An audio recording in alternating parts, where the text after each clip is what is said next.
Welcome. We're opening the pages again on this steady, deliberate exploration of scientific thought.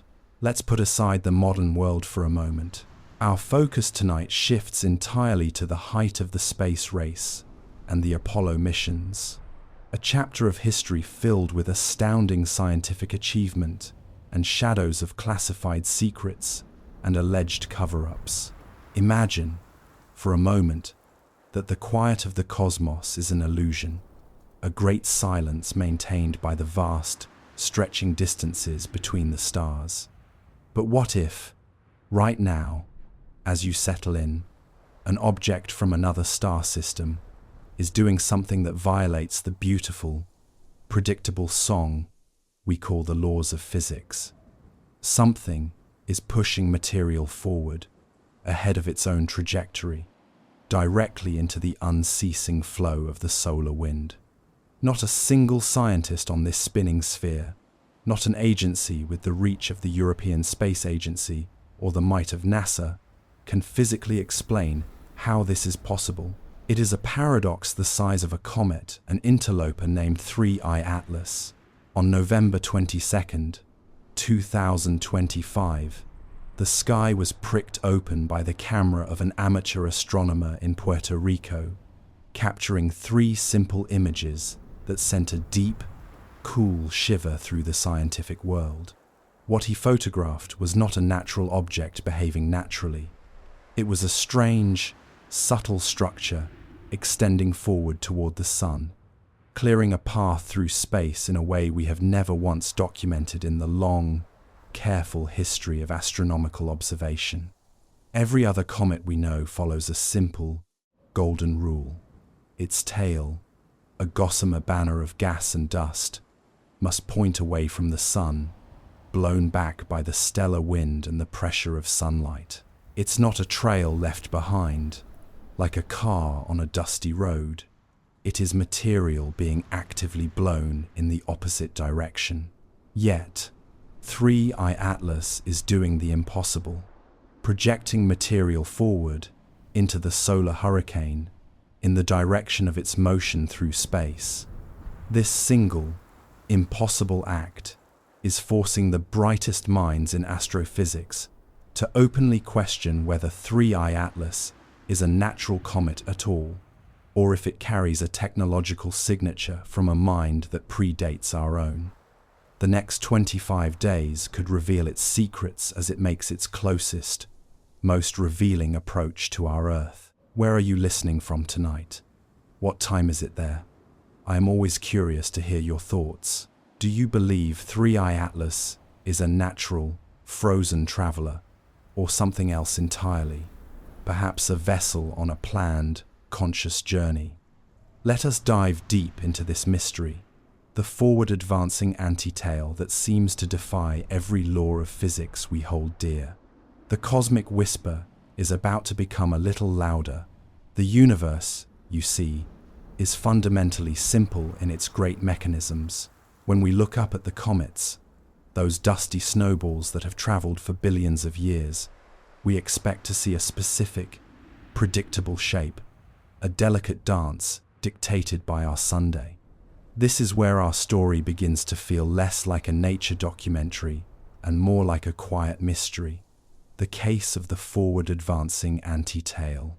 To truly grasp why the scientific community is so disturbed by what we are observing, you must first be introduced to a fundamental principle of comets, one that has governed our understanding for centuries. Picture a frozen, dark world, a volatile traveler of the void, approaching our Sunday. As it draws closer, the stellar heat begins its gentle work. The frozen volatiles on its surface, the ices and compounds that have been locked in the deep freeze for billions of years, begin to sublimate. They transform directly from a solid state to a gas. And as they do, they create the coma, that beautiful, glowing halo you see surrounding the nucleus in photographs, like the soft, luminous breath of the comet itself. But the sun does not just warm these objects, it actively pushes against them. The solar radiation pressure, and more profoundly, the solar wind, that constant stream of charged particles flowing outward from our star at hundreds of kilometers per second, act on all that liberated gas and dust. These relentless forces push the material backward, away from the Sunday. This is the golden rule. Comet tails always point away from the sun, regardless of which direction the comet itself is traveling. It's a reliable, predictable behavior, observed in thousands upon thousands of comets throughout the history of astronomy.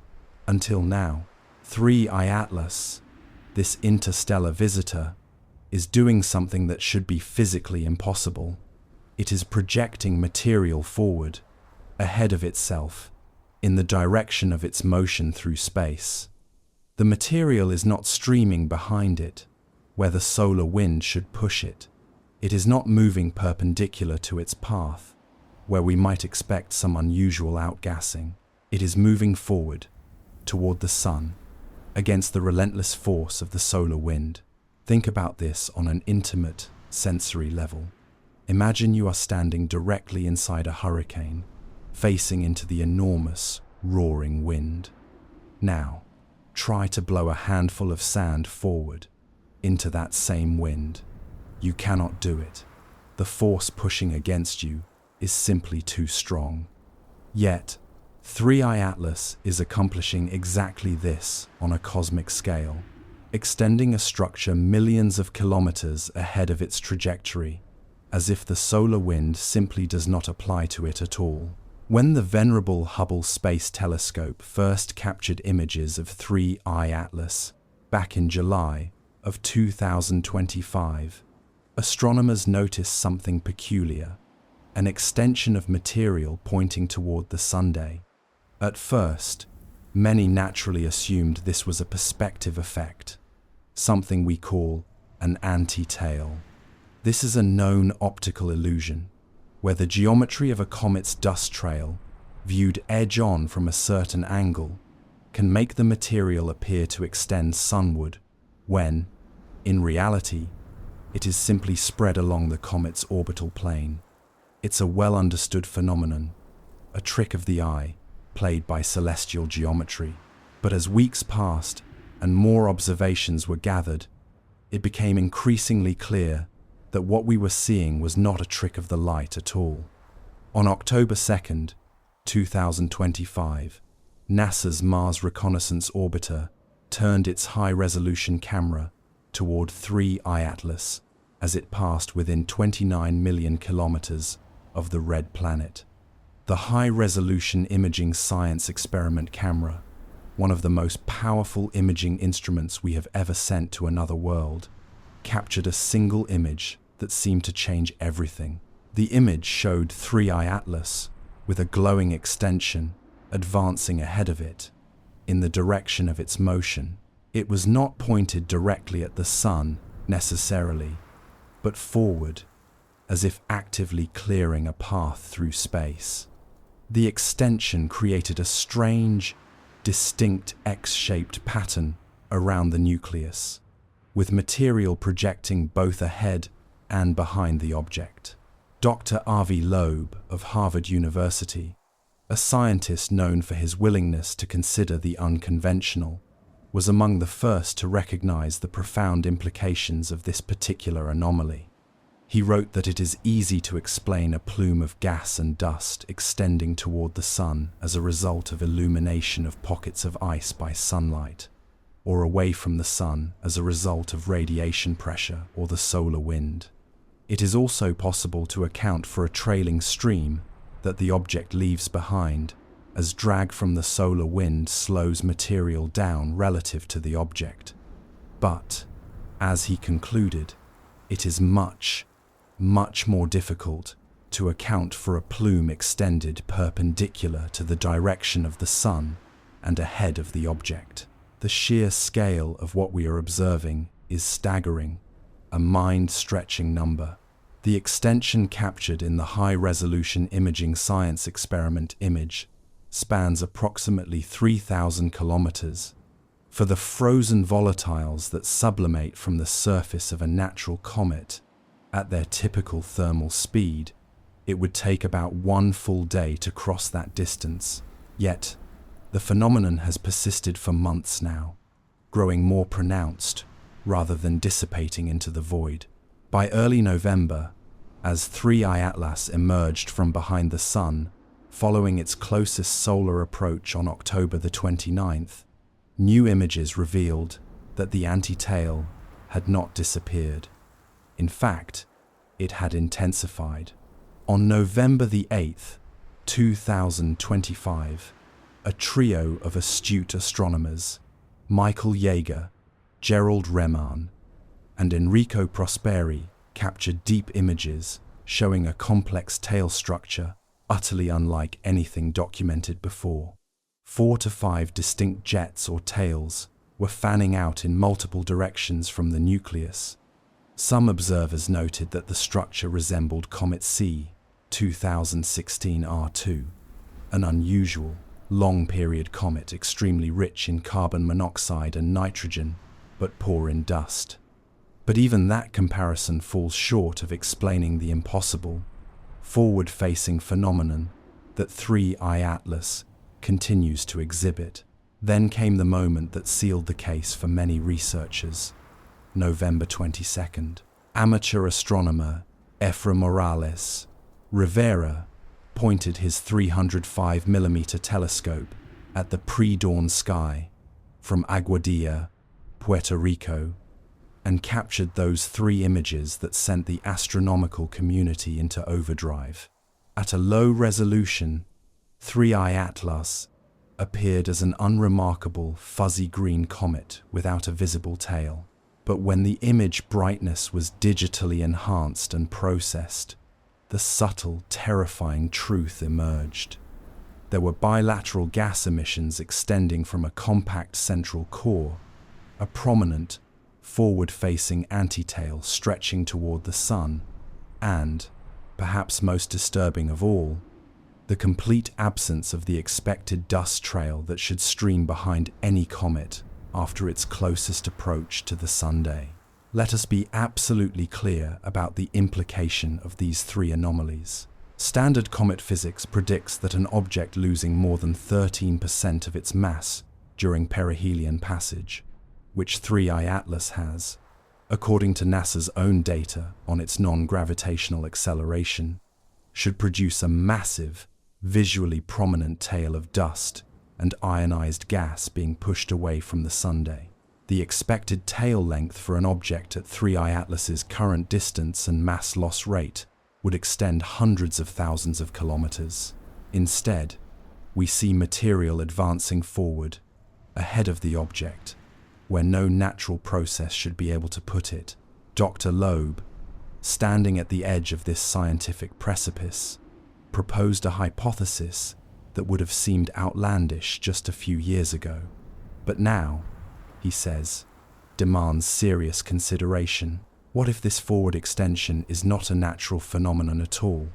What if it is a technological signature, a controlled beam of light or particles being used to clear hazardous micrometeorites from the flight path of whatever 3I Atlas actually is? Imagine, for a moment, that you are sending a craft across the immense, endless gulf of interstellar space, a journey of billions of years through the cosmic shooting gallery of dust, ice, and debris that fills the void between stars. You would need some way to protect your vessel. Even microscopic particles become deadly projectiles at the enormous velocities involved in interstellar travel. A forward-facing shield or deflection system would not be optional. It would be essential for survival.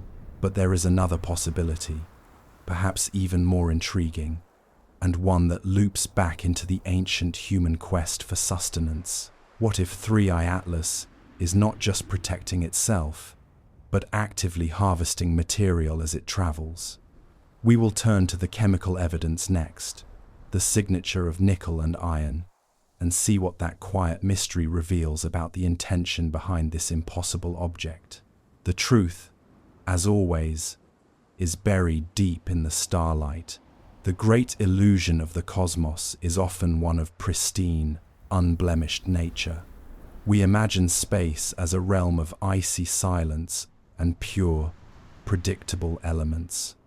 But as 3I Atlas travels, it carries a chemical secret, a spectral signature that suggests not a frozen snowball, but a cosmic factory.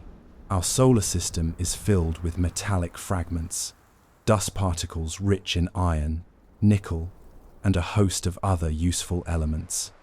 If 3I Atlas were deploying some form of collection system, perhaps using technology on a microscopic scale, nanotechnology, to gather resources ahead of its path, that would elegantly explain both the forward anti-tail and another profound anomaly that has baffled scientists: the unusually high concentration of nickel in its gas plume. You see, deep in the spectroscopic data from 3I Atlas lies a chemical signature that has quietly troubled researchers since it was first detected.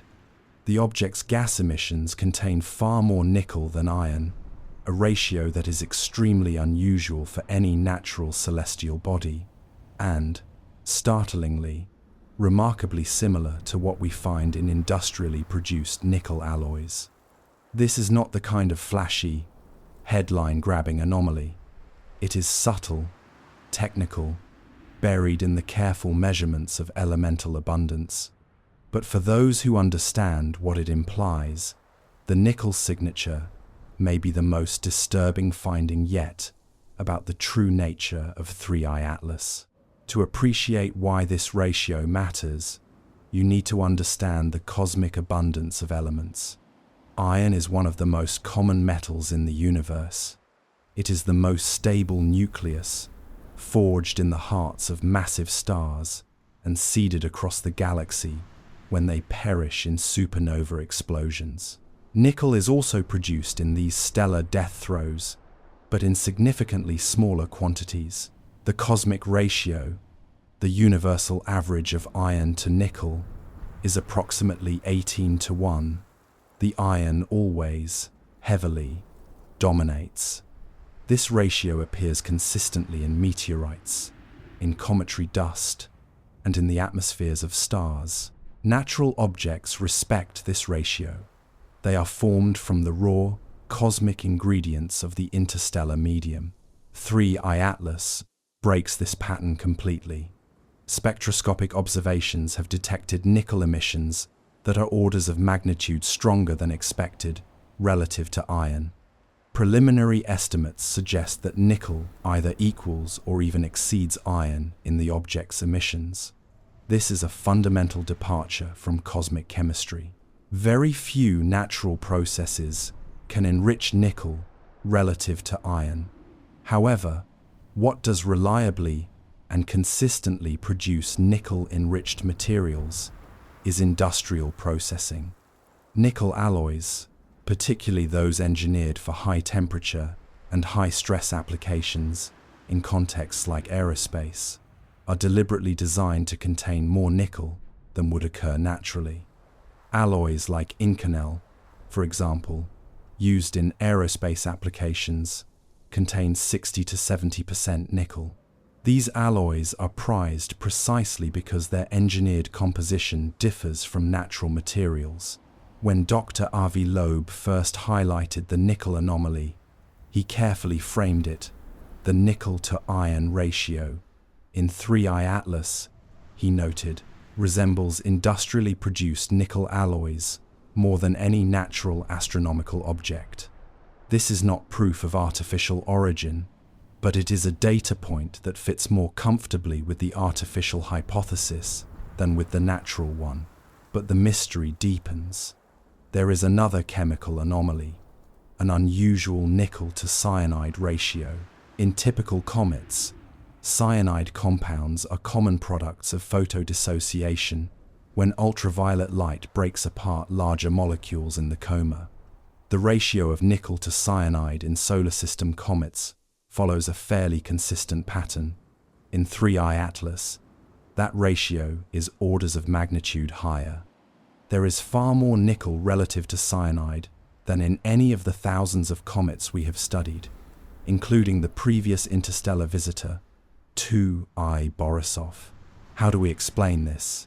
One possibility that has gained attention connects the forward anti-tail to the concept of in situ resource utilization, gathering raw materials from the environment and processing them during transit. If 3I Atlas were processing raw materials gathered during its journey, refining metals for structural repair or other purposes, emissions of specific industrial-related compounds would be expected. Intriguingly, researchers have considered the possibility of nickel carbonyl, a compound used industrially in the refining process for nickel, being present in the emissions. While nickel carbonyl is not a compound that forms naturally in significant quantities in space, it is a byproduct of industrial manufacturing using nickel-containing materials. The nickel emissions, in this scenario, would be the signature of this activity, the smoke from a factory hidden inside what we are calling a comet. Dr. Loeb, in his analysis of the forward anti-tail, explicitly suggested this possibility. He speculated that 3I Atlas might be deploying nanomachines ahead of its trajectory to collect metallic fragments. These fragments would then be cannibalized for use inside the vessel, perhaps to repair damage from micrometeorite impacts or to manufacture new components. The nickel emissions would be the waste stream from this activity, the byproduct of taking in raw interstellar material and extracting useful components. This is a speculative framework, certainly, but it is a kind of speculation that the data seems to invite. When an object shows chemical signatures that resemble manufactured alloys more than natural materials, and when the ratios defy cosmic abundance patterns in ways that industrial processing would produce, the artificial hypothesis becomes increasingly difficult to dismiss. For now, the nickel signature remains one haunting data point in a complex mosaic. It fits into a collection of anomalies that individually might be explained away, but collectively point towards something unprecedented. The forward anti-tail, the missing dust tail, the trajectory precision, the X-shaped jet pattern, and this strange, rich chemical composition. Each piece adds to a picture that becomes harder to reconcile with a simple, frozen ball of interstellar ice. Something about this object is different at the atomic level. The elements simply do not add up the way cosmic chemistry says they should. Whether that difference reflects exotic natural origins from an ancient, strange star system, or something more deliberately constructed by a mind we can barely imagine, is the central question that future observations must answer.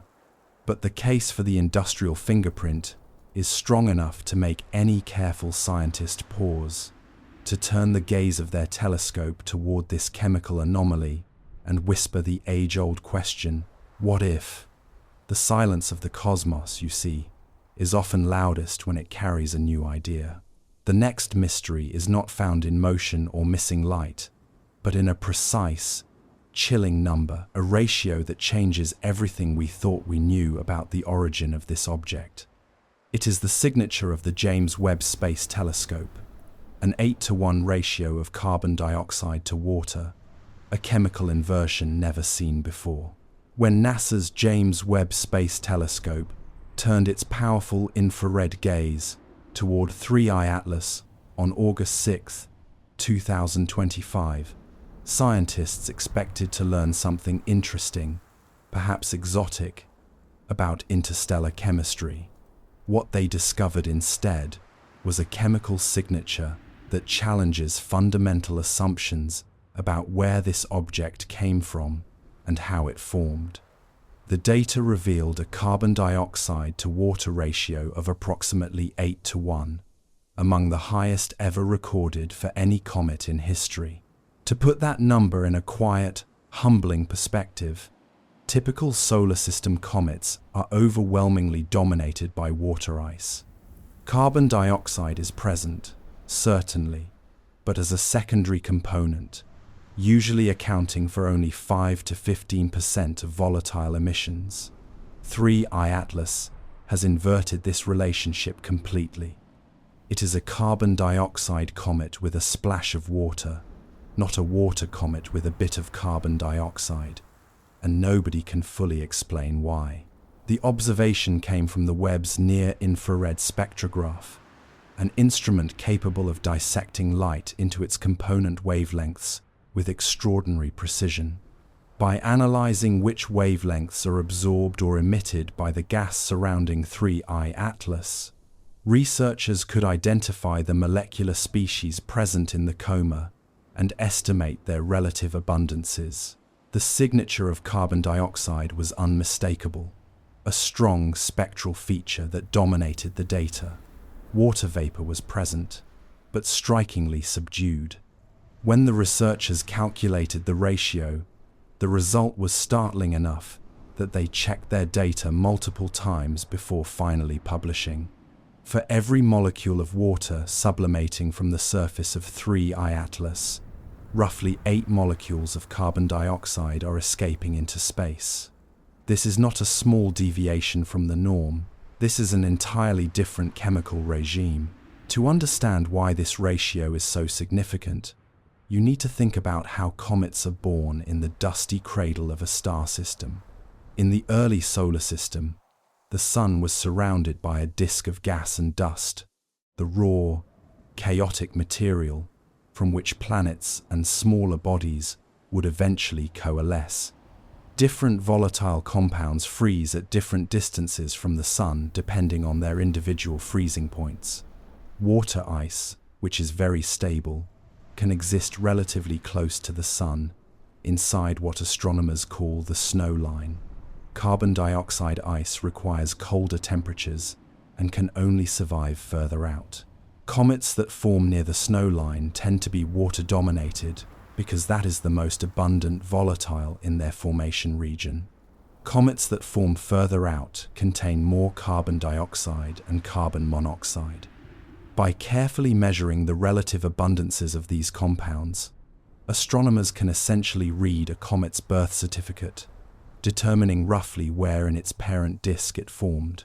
For solar system comets, water dominance is the rule. Even comets from the distant Oort cloud, which formed in the coldest, outermost reaches of the protoplanetary disk, typically show water as their primary volatile. Carbon dioxide enrichment is observed occasionally, but an 8-to-1 ratio is essentially unheard of. Whatever planetary system 3I Atlas formed in, it was a profoundly different environment from our own. One possibility is that 3I Atlas was born extremely far from its parent star, in a region so frigid that carbon dioxide was the dominant solid, while water remained locked in even colder forms, or simply was not abundant. This would imply a planetary system with unusual chemistry, perhaps one that formed from a molecular cloud with different elemental ratios than the cloud that birthed our own Sunday.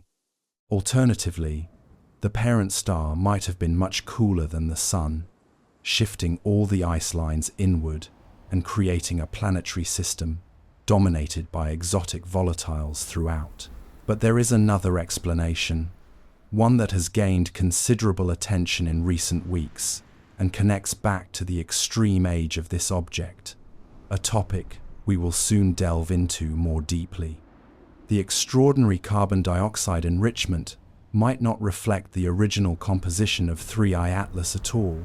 It might be a product of billions of years of relentless cosmic ray bombardment during the object's journey through interstellar space. Galactic cosmic rays are high-energy particles, mostly protons and atomic nuclei, that permeate the galaxy. They are accelerated to near-light speed by violent supernova explosions and other cataclysmic events. When these particles strike the surface of an icy body, they trigger chemical reactions that can transform the molecular composition over eons. Laboratory experiments have shown that cosmic ray radiation of water ice produces a variety of oxidized compounds, including, significantly, carbon dioxide and hydrogen peroxide. A research team from the Royal Belgian Institute for Space Aeronomy recently modeled what happens to an interstellar comet over billions of years of exposure to this cosmic ray environment. Their results suggested that the outer layers of 3I Atlas have been so thoroughly irradiated that the surface chemistry no longer resembles the pristine material that originally formed around a distant star. The extreme carbon dioxide enrichment, they concluded, might be a radiation product created by eons of cosmic ray bombardment, converting water ice into more oxidized forms. The implications of this interpretation are profound, a paradigm shift for the study of interstellar objects.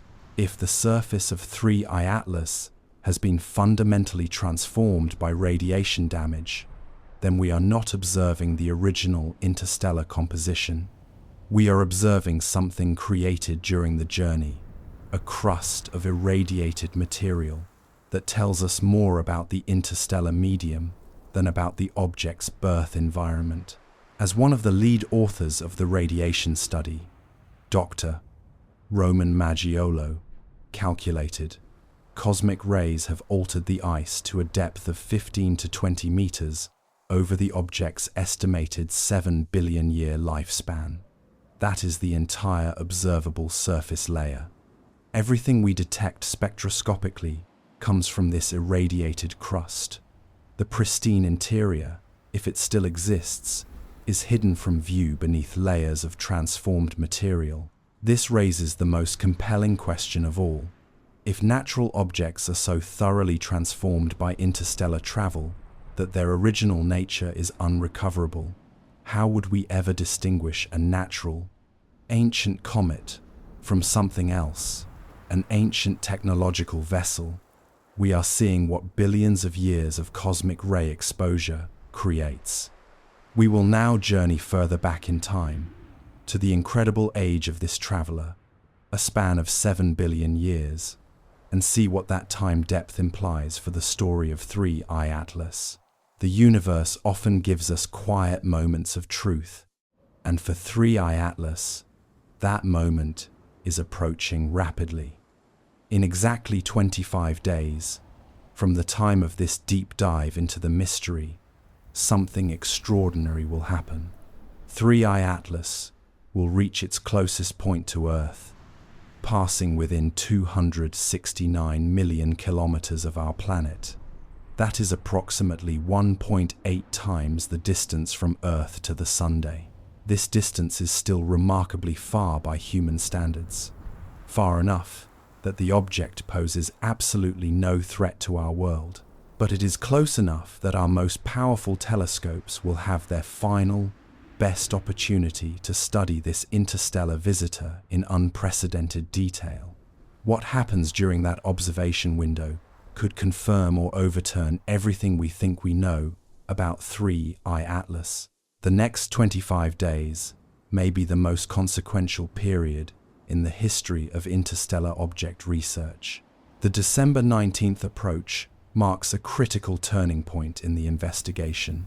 Until now, observations of 3I Atlas have been constrained by geometry and timing. When the object was discovered in July, it was still far from the Sun, its activity muted and its features difficult to resolve.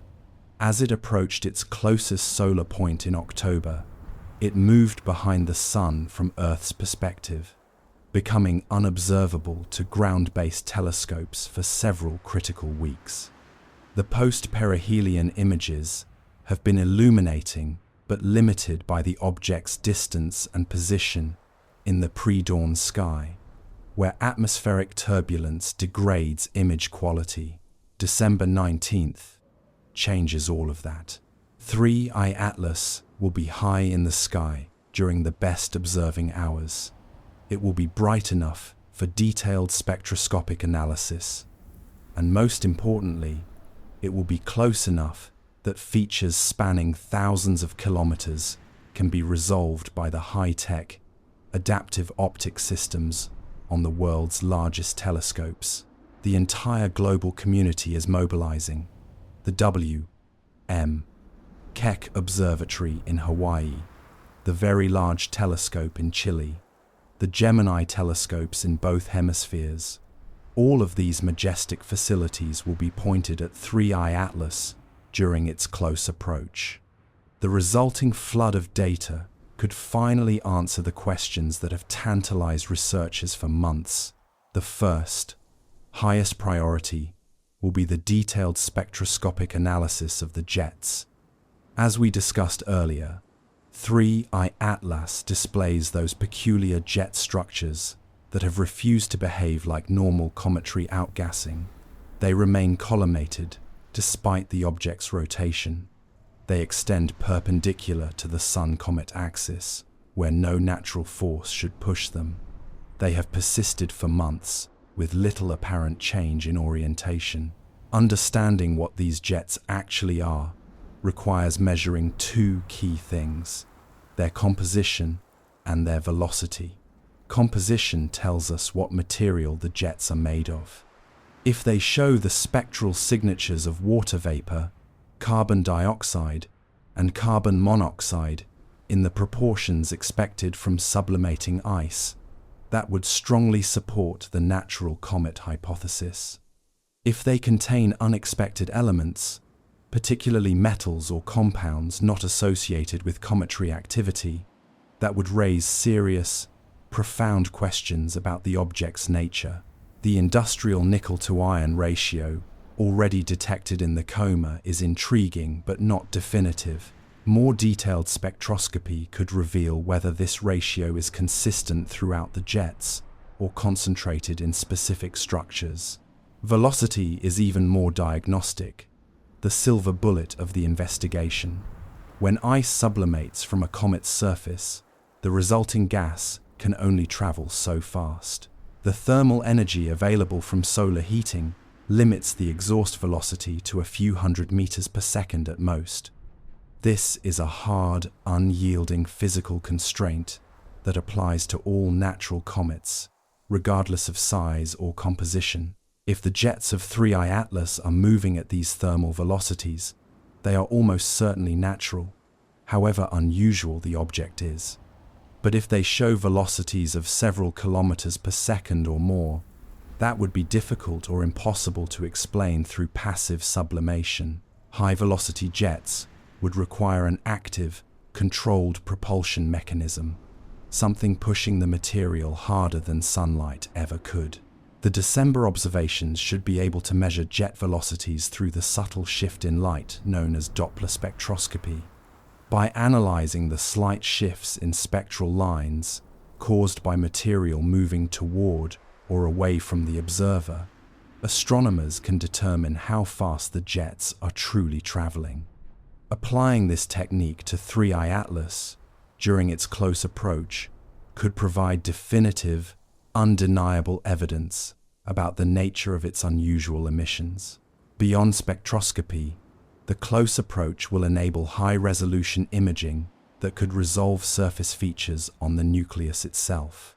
Current estimates place the diameter of 3I Atlas somewhere between 5 and 10 kilometers, possibly larger.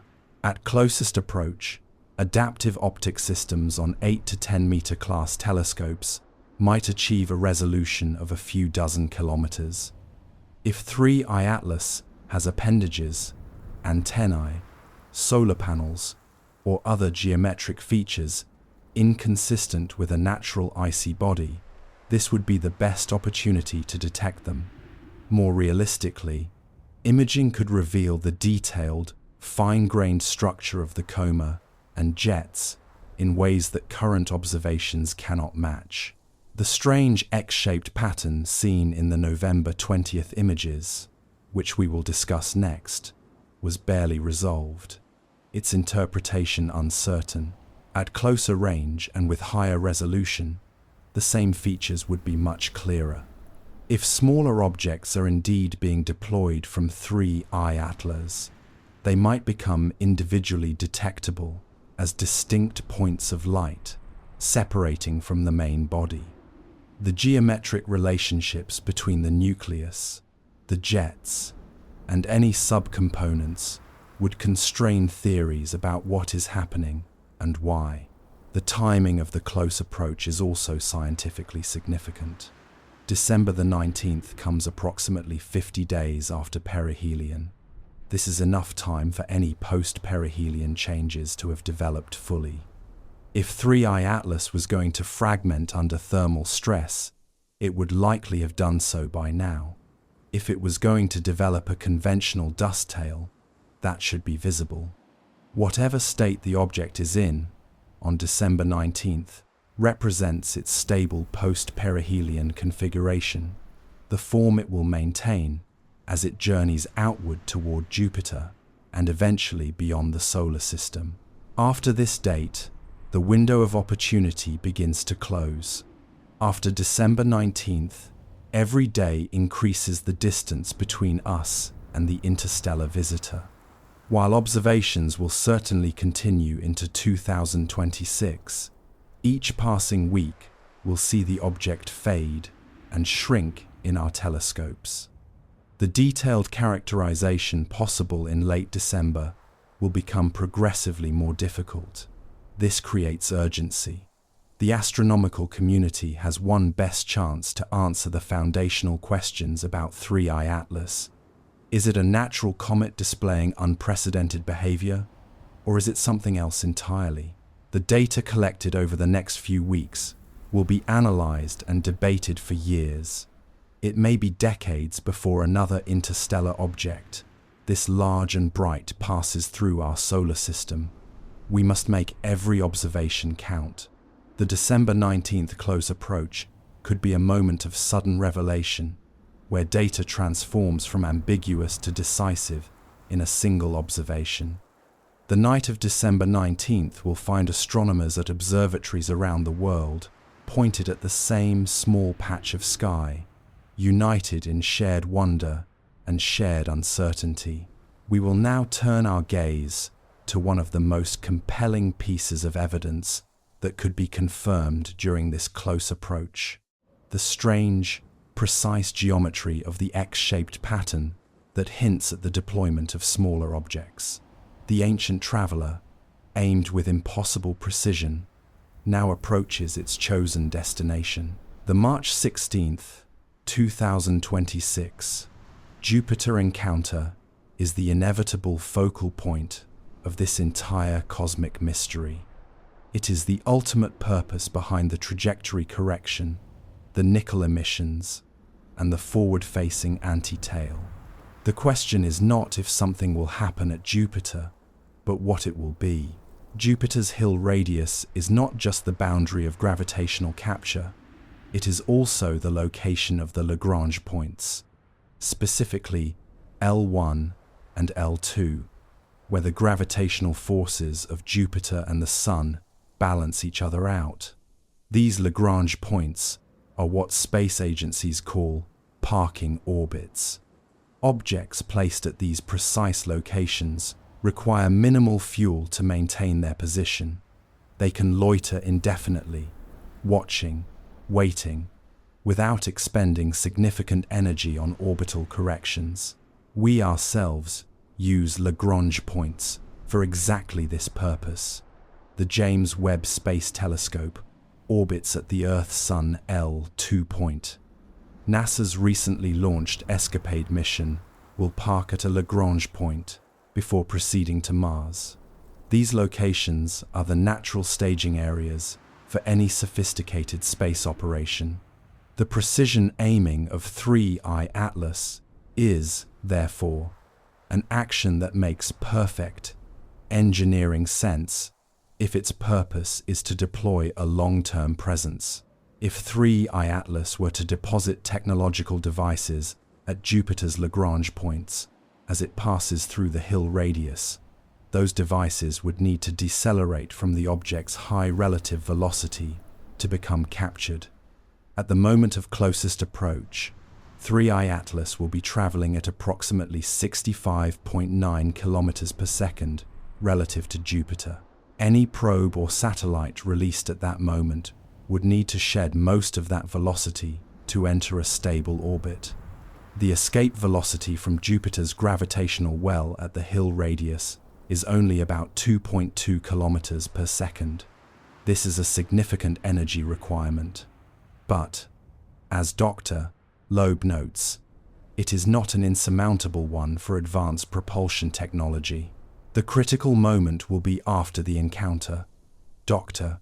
Loeb has speculated that if we observe new objects appearing in Jupiter's orbital environment after 3I Atlas passes objects we did not put there, it would represent compelling, undeniable evidence that the interstellar visitor delivered technological cargo. NASA's Juno spacecraft, currently orbiting Jupiter, would be ideally positioned to detect such objects. We must also ask, why Jupiter? Of all the possible targets in our solar system, why would an interstellar probe prioritize the largest planet? One possibility relates to what Jupiter represents from an astronomical perspective. It is a beacon, a landmark. Jupiter is visible, not just visible from Earth, but visible from anywhere in the galaxy.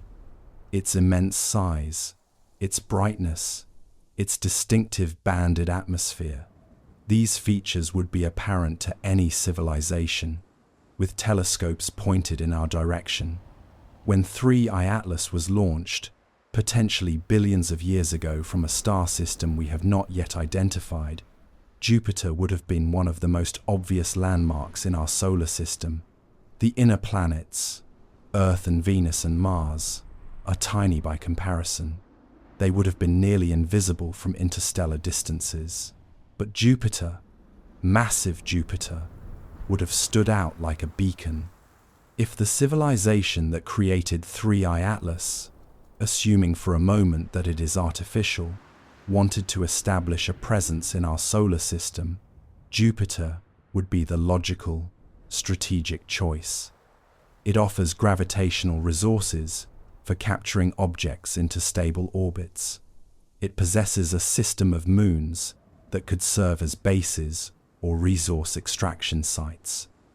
It sits at a safe distance from the Sun, beyond the danger zone of solar flares and coronal mass ejections that could damage sensitive technology. And perhaps most importantly, anything placed in Jupiter's orbit would have an unobstructed, panoramic view of the inner solar system, including Earth. Some researchers have proposed an even more intriguing possibility, a mythic role for the giant planet and the silent traveler. What if 3I Atlas is not just observing us, but protecting us? Jupiter has long been called the solar system's vacuum cleaner. Its massive gravity attracts and captures asteroids and comets that might otherwise threaten the inner planets. A strategically placed detection and deflection system at Jupiter's Lagrange points could spot dangerous objects when they are still far from the Sun, traveling slowly enough to be redirected with minimal force. Such a system would be far more effective than anything we could build on Earth. It would see threats coming years or decades before they reached us. Is this what 3I Atlas intends to deliver? A guardian system placed by a civilization that visited our solar system long before humanity existed. It would explain the surgical precision of the trajectory, the timing of the maneuver at perihelion, and the specific targeting of Jupiter's Hill radius. It would also raise profound questions about who sent it, why they care about our survival, and what else they might have planned. For now, these remain compelling speculations. The scientific evidence is limited to orbital calculations and statistical improbabilities, but those improbabilities are mounting. When you multiply the probability of arriving at Jupiter's Hill radius by chance by the probability of the trajectory alignment with the ecliptic plane, by the probability of the anomalous mass and velocity compared to other interstellar objects, and by the probability of the unusual chemical composition, The cumulative odds drop to less than 1 in 10 quadrillion. At some point, coincidence stops being a sufficient explanation. We are approaching that point rapidly. In less than 4 months, 3I Atlas will reach Jupiter.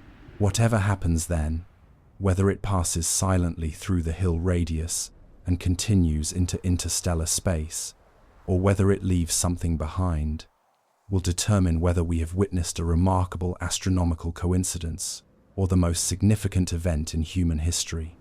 The stage is set for a quiet revelation, one that will either confirm the immense, patient physics of the natural universe or introduce a new character to the human story. The columnated jets that refuse to smear are the next subtle yet profound deviation from the known laws of nature, a mystery of motion and rotation. This is the quiet joke of the spinning sprinkler that will not spray, and it takes us deeper into the question of whether 3I Atlas is rigidly mechanical or chaotically natural. A comet, like many celestial bodies, is not perfectly stable.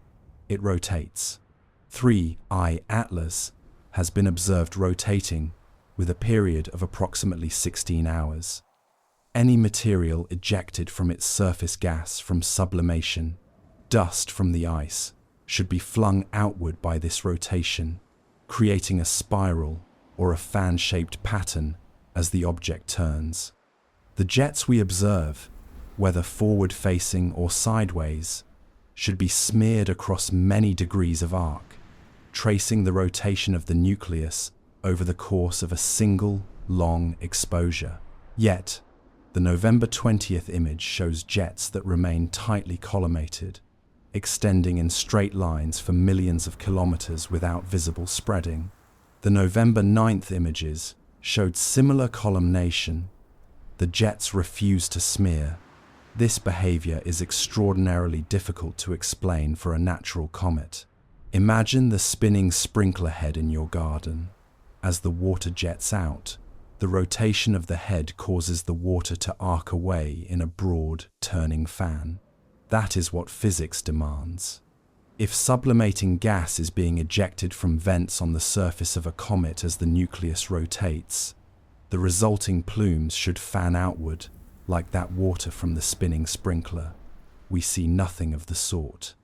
Instead, we see what look almost like laser beams, narrow extensions that maintain their coherence across distances that should be impossible for unguided thermal gas. One explanation, the most logical one under the circumstances, is that the jets are not coming from the rotating surface at all. They might be emerging from a stabilized source, something that maintains its orientation, regardless of how the main body tumbles through space. This would suggest a steered thruster, perhaps a directed emission system, something that is not rigidly attached to the spinning nucleus, but independently stabilized. The astronomical community is divided on how to interpret these observations. Skeptics point out, rightly, that image processing can introduce artifacts, that stacking multiple exposures can create spurious features, and that what looks like a pattern might be coincidence viewed through the lens of confirmation bias. These are valid concerns, and science requires rigor, especially when extraordinary claims are being considered. But the pattern of geometric anomaly is now appearing in multiple independent observations.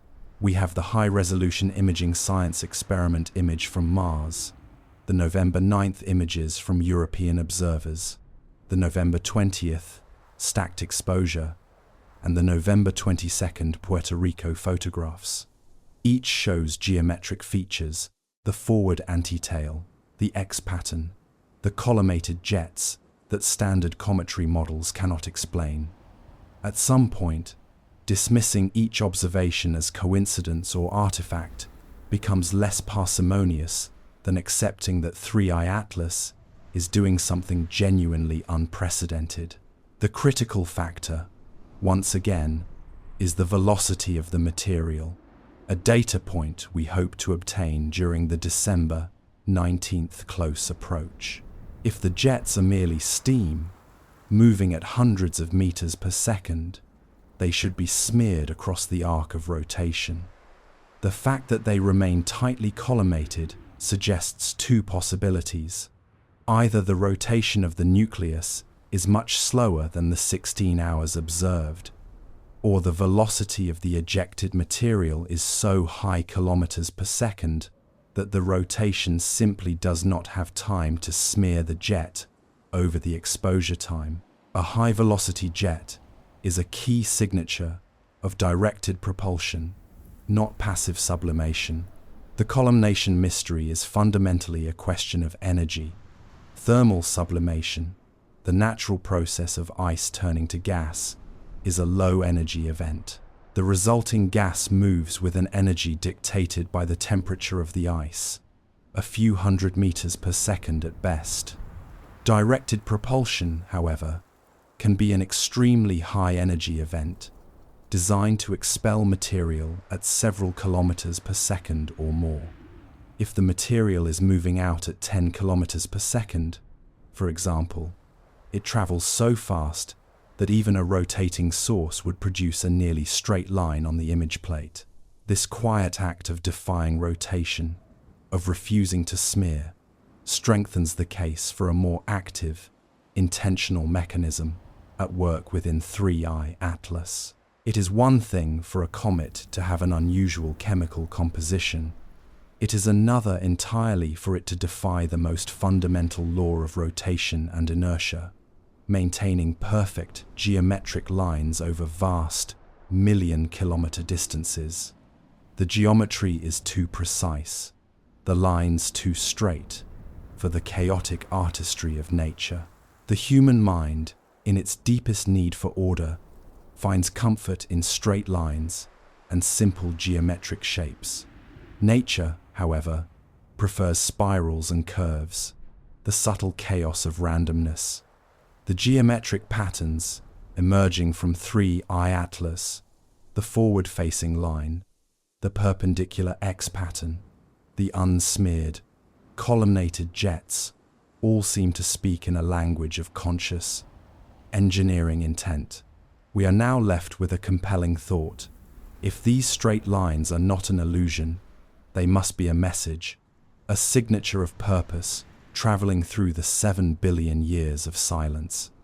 The December 19th observation, as we discussed, will be the final test of this geometric hypothesis before the object continues its planned journey toward its ultimate goal in our solar system, the giant planet Jupiter. The next anomaly is one of geometry and silence, the strange, perfectly perpendicular X-shaped pattern observed in the outflow of 3I Atlas. It is a sign that perhaps the ancient traveler is not merely passing through, but actively deploying a fleet of silent companions. Something happened on November 20th, 2025, that the mainstream astronomical community is quietly struggling to explain. That team of dedicated observers, Michael Yeager, Gerald Riemann, and Enrico Prosperi, captured a stacked image of 3I Atlas, composed of 20 separate exposures, each lasting 100 seconds. What they recorded defies conventional understanding of cometary behavior. Two narrow lines extend sideways from the nucleus, perpendicular to both the tail and the antitail, creating a distinct X pattern that has no business being there. According to everything we know about how comets work, these are not mere artifacts. They are not processing errors. They are real features, narrow and straight, extending millions of kilometers into space with remarkable geometric precision. And they may represent the most significant, visually compelling discovery yet about the true nature of 3I Atlas. To understand why these sideways extensions are so anomalous, you need to revisit the forces acting on material around a comet. When a comet sheds gas and dust through sublimation, the material is immediately acted upon by two dominant forces: solar radiation pressure, which pushes particles away from the sun, and the solar wind, which pushes ionized gas in the same direction.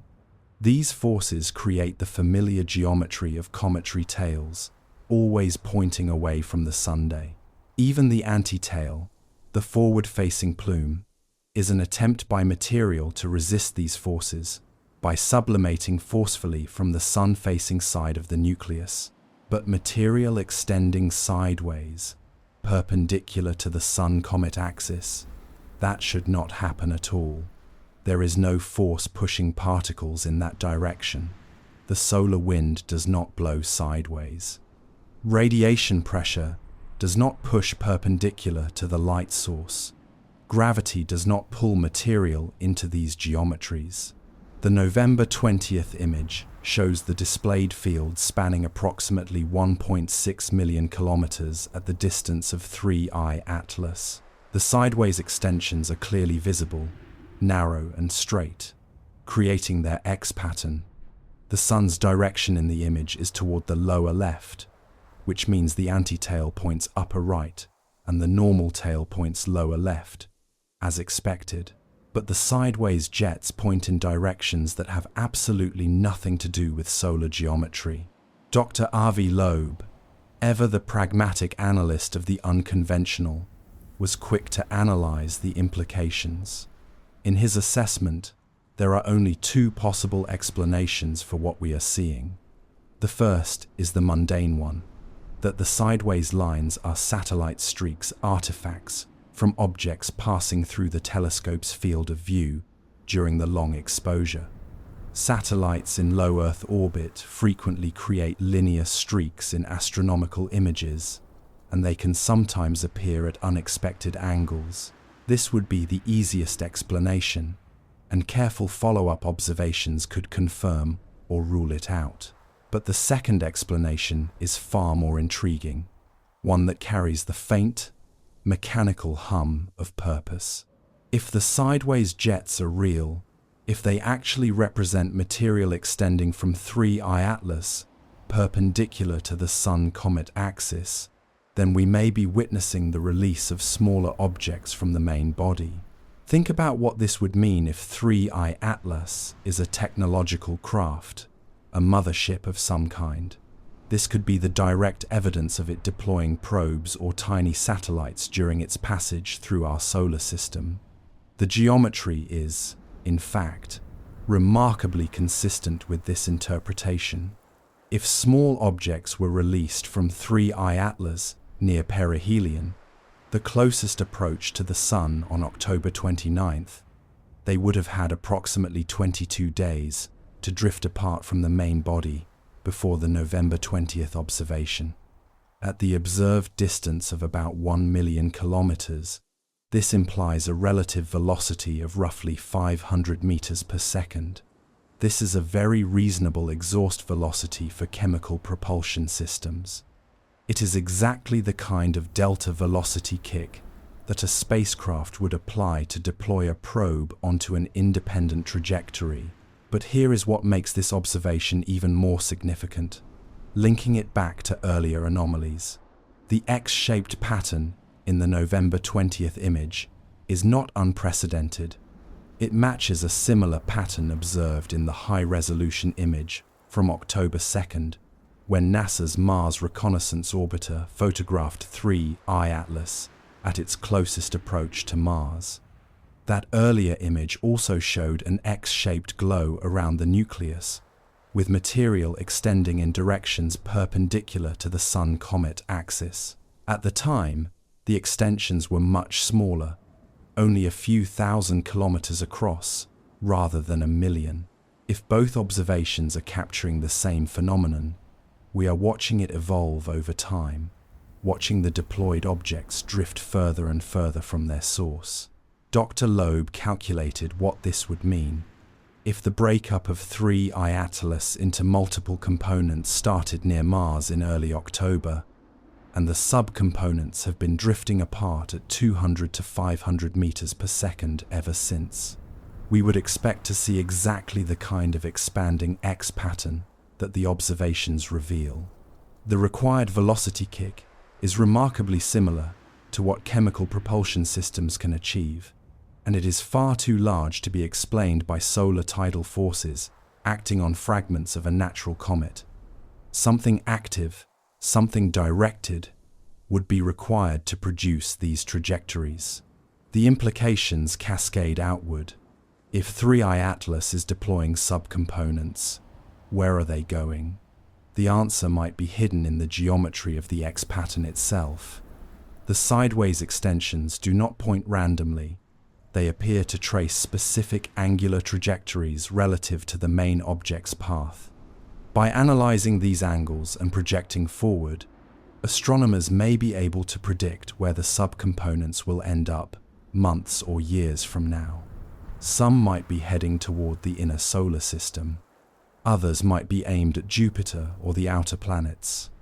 If this interpretation is correct, 3I Atlas is not just passing through our cosmic neighborhood, it is seeding it with smaller craft. There is a disturbing precedent for this kind of behavior that has nothing to do with technology, which is comet fragmentation. Some comets are known to fragment as they approach the Sun, with thermal stress causing internal fissures to propagate, breaking a single nucleus into multiple pieces. Comet Shoemaker-Levy 9 famously broke into more than 20 fragments before its collision with Jupiter in 1994. But fragmentation of natural comets produces very different observational signatures. The fragments typically remain close together, drifting apart slowly due to subtle differences in their outgassing thrust and orbital parameters.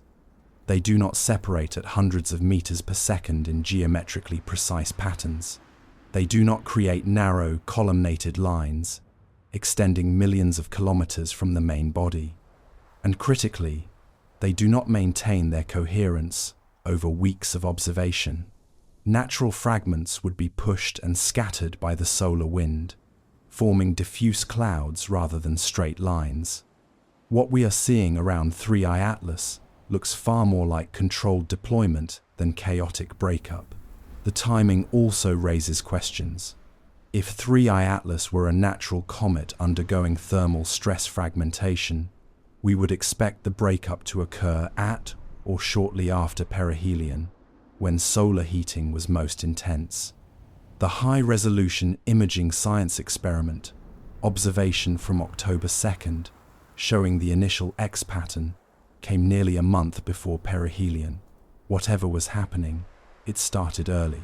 This is not what we would expect from passive thermal fragmentation, but it is exactly what we would expect from a spacecraft executing a planned deployment sequence, spreading its probes while still in the optimal position to take advantage of solar gravity assists.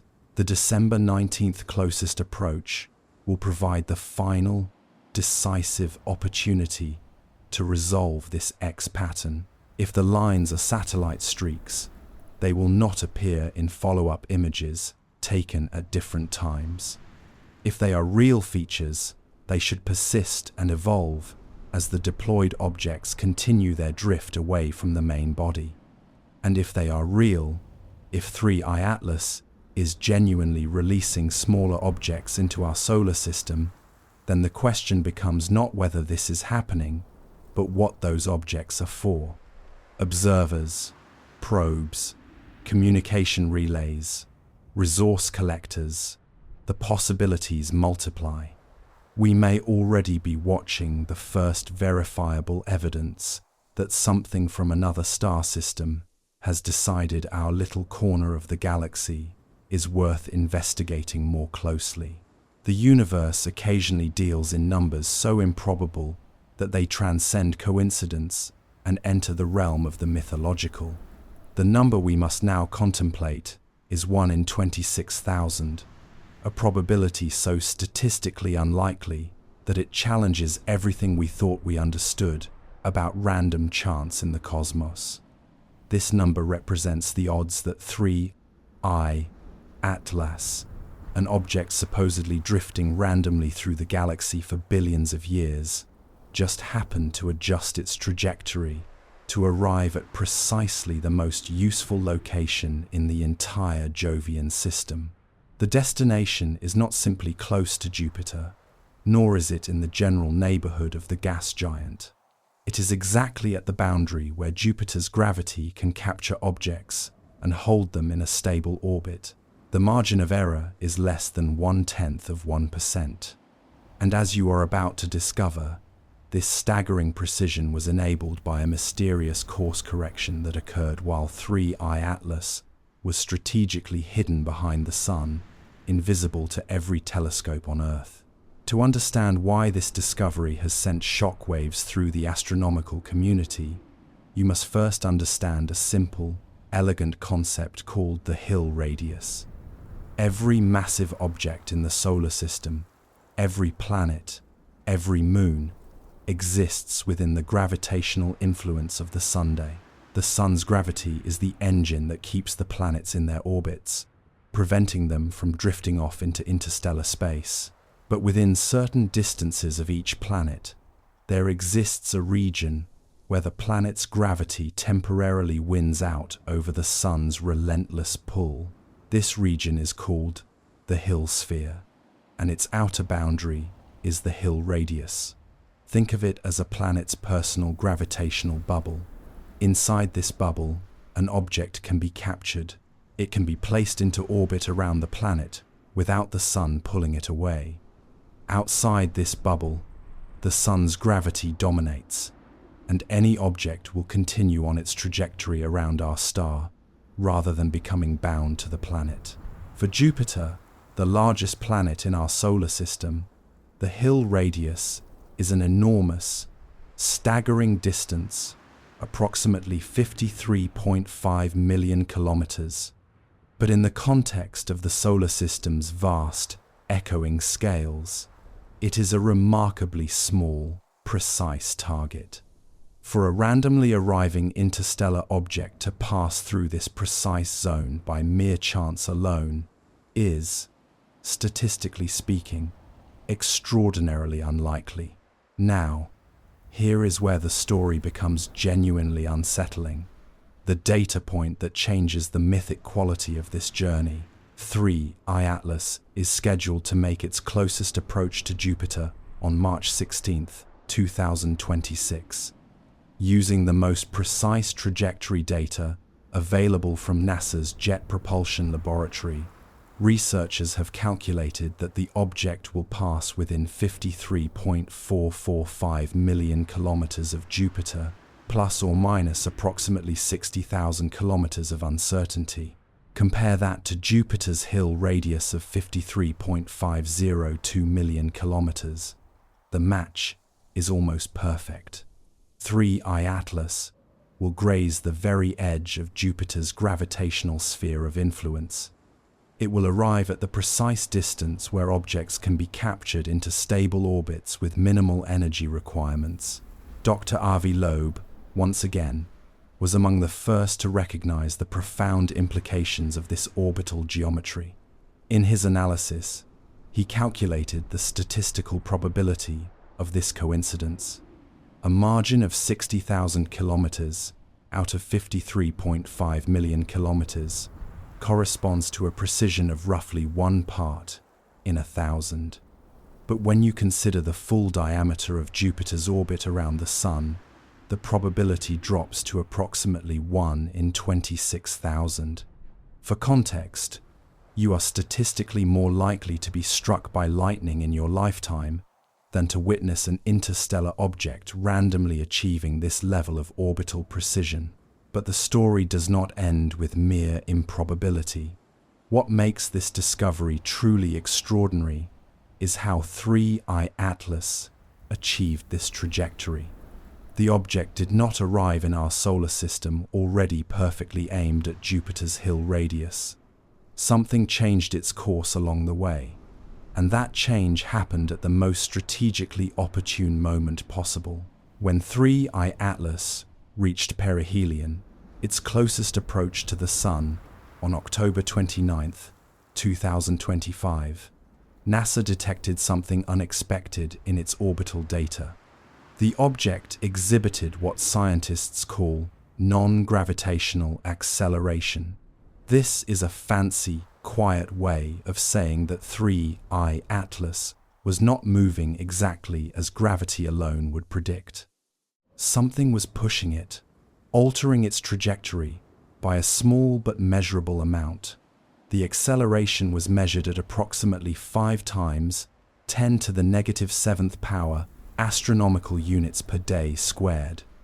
In everyday terms, this is an incredibly tiny, subtle push, but over the weeks and months of 3I Atlas's journey, this small acceleration accumulated into a significant change in its path. Here is the critical, disturbing detail that has researchers so profoundly disturbed. The magnitude of this non-gravitational acceleration is exactly, precisely what was needed to shift 3I Atlas from a trajectory that would have missed Jupiter's Hill radius to one that will graze its edge with surgical precision. According to Dr. Loeb's meticulous calculations, the acceleration introduced a course correction of approximately 100,000 kilometers. Without this adjustment, 3I Atlas would have passed outside the Hill sphere. With it, the object will arrive at the perfect distance to deploy probes, satellites, or other technological devices that could become permanently captured in Jupiter's gravitational influence. The timing of this maneuver is equally suspicious, feeding into the idea of intentionality. 3I Atlas reached perihelion, while it was hidden behind the Sun from the perspective of Earth-based observatories. For several weeks surrounding its closest solar approach, no telescope on our planet could observe what the object was doing. It emerged from behind the Sun in early November, already on its new trajectory, already aimed with impossible precision at Jupiter's gravitational boundary. We do not know what happened during those hidden weeks. We cannot know because we were physically unable to watch. In astronautics, there is a fundamental principle called the Oberth effect that makes this timing even more significant. When a spacecraft wants to change its trajectory most efficiently, the optimal moment to fire its engines is at the point of maximum velocity. For any object in a solar orbit, this means at perihelion, at the closest approach to the Sunday. An impulse, a small push delivered at perihelion, produces a much larger change in the final trajectory than the same impulse delivered at any other point. This is basic orbital mechanics, a quiet truth understood by every space agency on Earth. If 3I Atlas were a technological craft executing a planned maneuver, perihelion is exactly when you would expect it to act. The impossible precision of the Jupiter bullseye is, therefore, not just a statistical anomaly. It is a profound echo of intentionality, a sign that this traveler is following a schedule laid down perhaps 7 billion years ago. We now turn to the true meaning of that destination, the strategic value of Jupiter and its silent sentinels. The universe has given us an anomaly that challenges the very definition of a comet, an act of cosmic defiance that goes beyond a mere forward plume. It is the great silence itself, the profound and unexpected absence of the expected dust tail. After 3I Atlas's scorching passage near the Sunday, every comet that has ever passed close to the Sun has done one simple, inevitable thing. As the solar radiation heats the frozen surface, ices sublimate into gas, and the dust particles embedded in that ice are liberated into space. The solar wind and radiation pressure then push this material outward, away from the Sun, creating the magnificent, streaming tails that have inspired wonder and, occasionally, terror in human observers since the dawn of civilization. This is not a sometimes thing. It is the defining characteristic that distinguishes comets from asteroids. And yet, 3I Atlas, after losing more than 13% of its total mass during its closest approach to the Sun, somehow failed to develop the dust tail that basic physics demands it should have. The great silence is the mystery of the missing 4 billion tons of matter. When 3I Atlas emerged from behind the Sun in early November of 2025, astronomers around the world turned their telescopes toward the pre-dawn sky with eager anticipation. The object had just completed its perihelion passage, coming within 203 million kilometers of our star. At that distance, the solar irradiance, the light and heat from the Sun, would have delivered a staggering 33 gigawatts of power to its surface. That is roughly equivalent to 1/3 of the total nuclear power generation capacity of the entire United States, all concentrated on an object perhaps 5 to 10 kilometers across. The heating should have been intense, the outgassing dramatic, and the tail should have been nothing less than spectacular. Instead, observers saw a fuzzy, compact green ball with almost no visible tail at all. On November 5th, the Virtual Telescope project captured one of the first post-perihelion images of 3I Atlas. The object appeared as a compact, glowing source against the background stars. There was a coma, certainly that hazy envelope of gas and dust that surrounds any active comet. But where was the dust tail? We have seen ordinary solar system comets, like Comet Lemon, photographed by the very same telescope just 2 days earlier, displaying a clear, well-defined tail, streaming away from the Sun, exactly as expected. 3I Atlas showed nothing comparable. Dr. Avi Loeb was among the first to quantify how truly strange this was. He worked backward from NASA's data on the object's non-gravitational acceleration. When a comet loses mass through outgassing, the expelled material creates a tiny but measurable thrust, like a rocket engine firing in slow motion. This thrust alters the comet's trajectory in ways that can be detected through precise orbital tracking. For 3I Atlas, NASA's Jet Propulsion Laboratory reported non-gravitational acceleration values that implied substantial mass loss. Dr. Loeb calculated that the object must have shed at least 13% of its total mass during the perihelion passage. Think about the sheer scale of that number, a dizzying 4 billion tons of material ice, dust, and gas liberated into space by the most intense solar heating of its entire journey. That material did not simply disappear. Conservation of mass is not optional. Even in the deep black of space, it went somewhere. And according to all of our long-held understandings of comet physics, it should have formed a tail stretching hundreds of thousands, or even millions, of kilometers into space. 3I Atlas has the coma, the beautiful glowing gas. It has the gas emissions. The James Webb Space Telescope detected abundant carbon dioxide, and ground-based spectroscopy found metallic elements like nickel and iron. The object is clearly active, clearly losing material to space. But the expected dust tail, the traditional signature of a comet, is simply not there. The material being lost is not forming the structures that material should form. Several hypotheses have been proposed to explain this uncanny silence. The most conservative suggests that 3I Atlas might be unusually dust-poor. Perhaps it is composed primarily of volatile ices with very little rocky or dusty material embedded within. If there is no dust to be freed, there can be no dust tail. The high carbon dioxide to water ratio detected by the James Webb Space Telescope might seem to support this interpretation, as carbon dioxide ice is lighter and more volatile than water ice. But this explanation, like the sand in the hurricane, has problems. The spectroscopic detection of nickel and other metals in the Comet proves that 3I Atlas does contain non-volatile material. That nickel has to come from somewhere, and the somewhere is presumably dust or rocky material within the nucleus.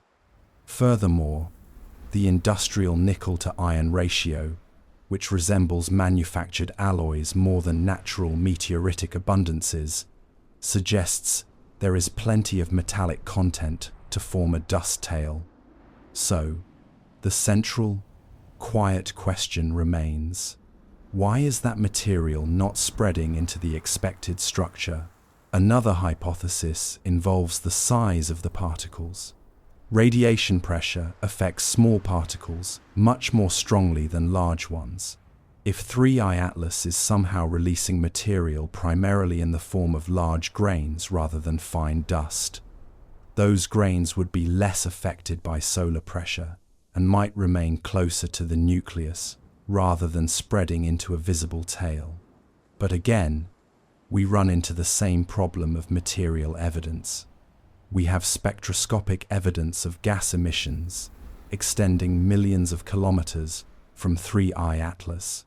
The gas is clearly being pushed by the solar wind into elongated structures. If dust were being released alongside this gas, it should be visible. The fact that we see gas tails, but not dust tails, suggests something is selectively affecting the dust in ways we simply do not understand.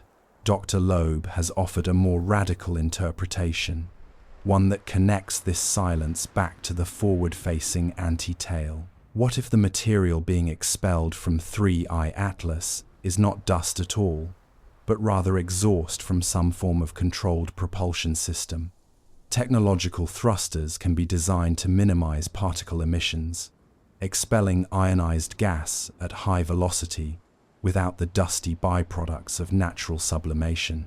The green color of the Comet, consistent with ionized carbon compounds, would be compatible with certain types of propulsion chemistry. The lack of a dust tail might simply reflect the fact that there is no dust to form one because the mass loss is coming from engines rather than melting ice.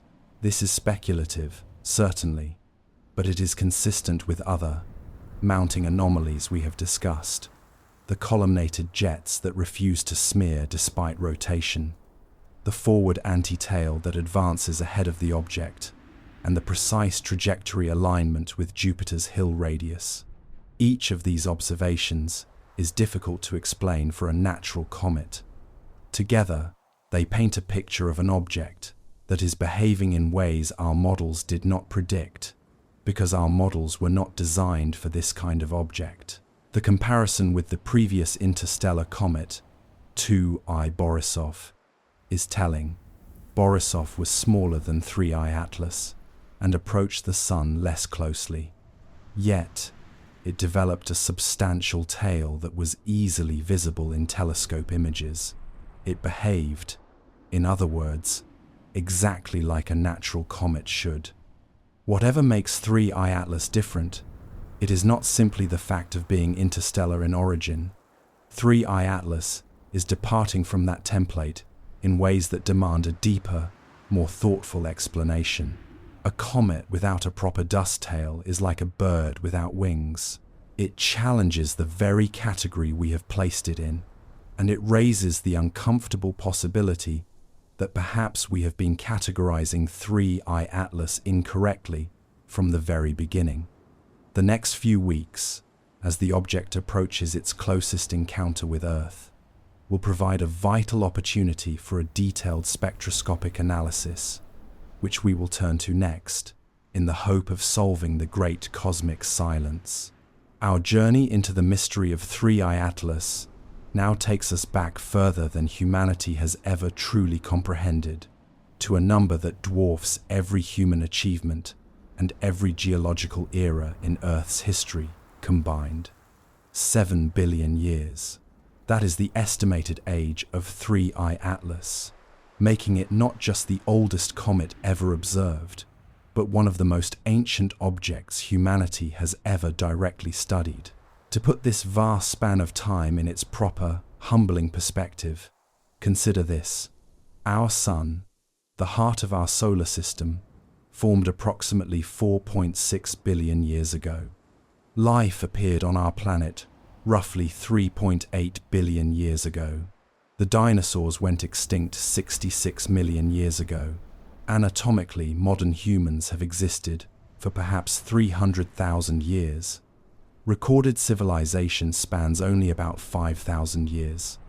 3I Atlas was already older than our Sun is today, before our Sun even began to shine. This extraordinary age estimate comes from an analysis of 3I Atlas's trajectory through the Milky Way galaxy. When astronomers traced the object's path backward through time, they discovered a key piece of information. 3I Atlas does not come from the thin disk of the galaxy, where our Sun and most familiar stars reside.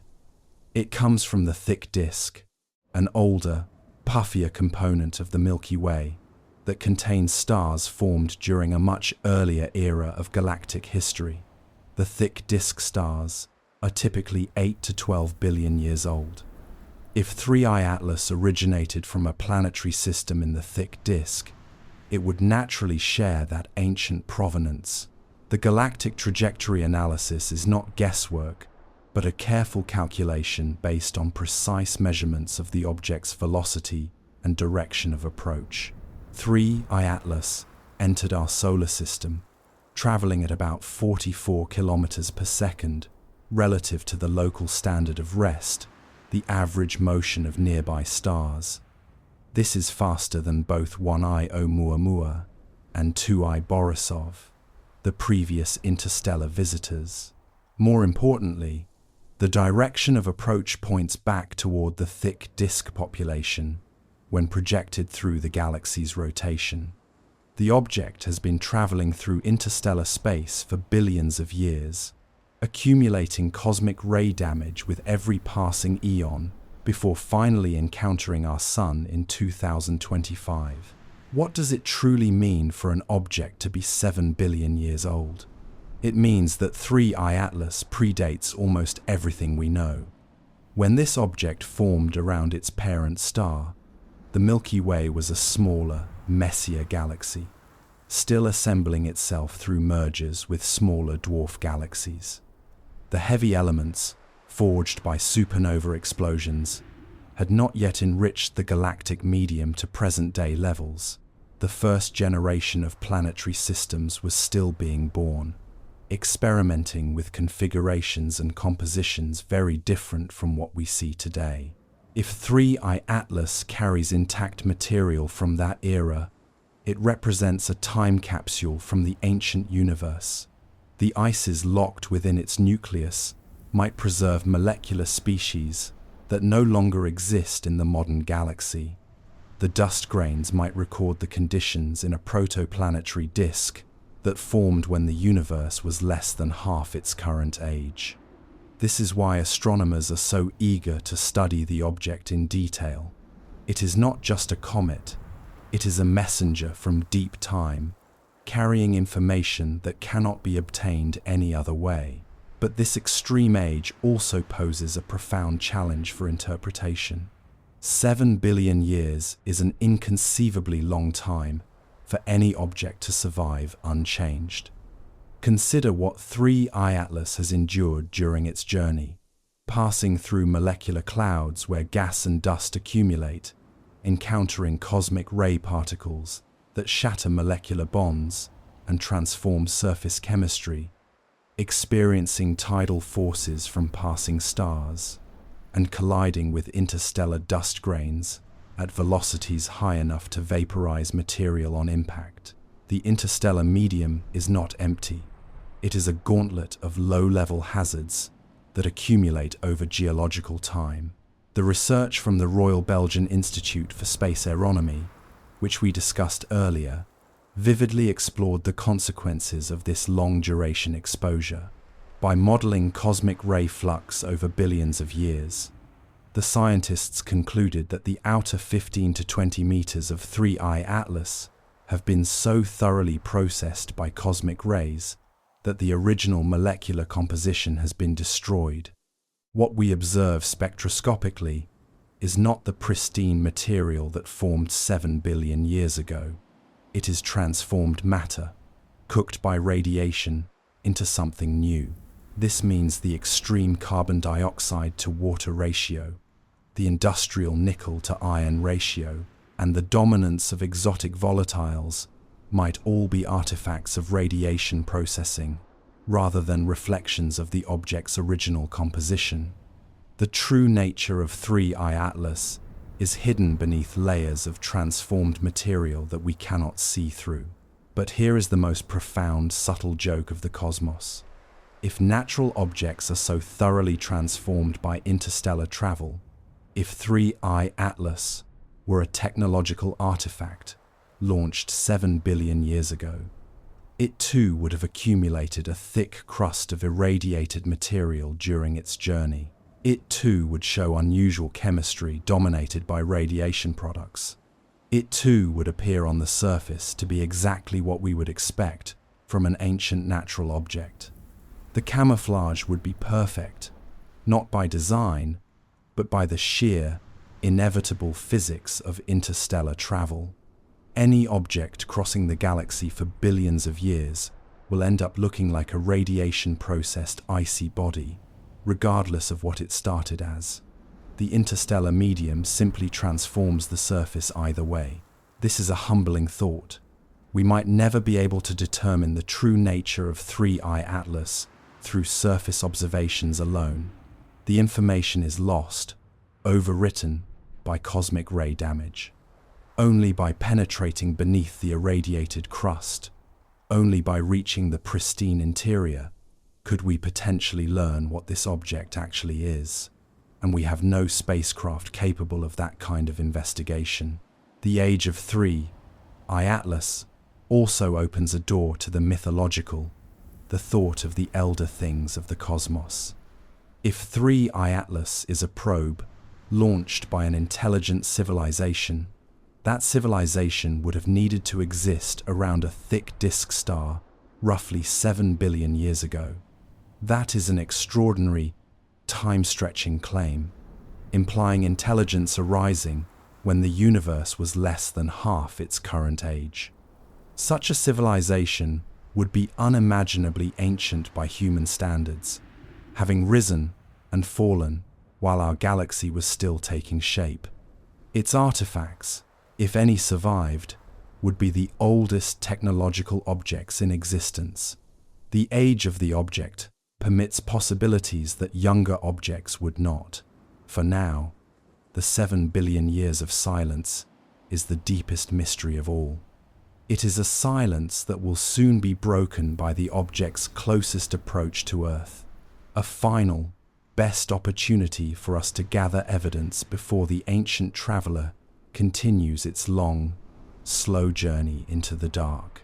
From the orbit of Mars, the high-rise camera snapped the sharpest images ever taken of 3I Atlas, or tried to. The photos that returned were oddly dark, contrasty, and streaked with interference patterns. The official statement said, "Sensor artifact." The unofficial whisper said, "Structure, not smooth like ice, angular, intentional, the kind of geometry nature avoids because it looks too much like thinking." Let's drift into that Martian orbit for a moment. Silent, steady, red below, black above. The high-rise camera hums to life, a billion-dollar eye staring into the cold. You can almost feel the anticipation, a mechanical eyelid opening in the thin sunlight. The image begins to build, pixel by pixel, line by line, translating photons into revelation, and then static. At first, it's subtle, a faint interference pattern, a digital shimmer, like someone exhaling across a radio signal. The engineers squint at their monitors. Maybe cosmic rays hit the sensor, someone suggests. Maybe solar noise.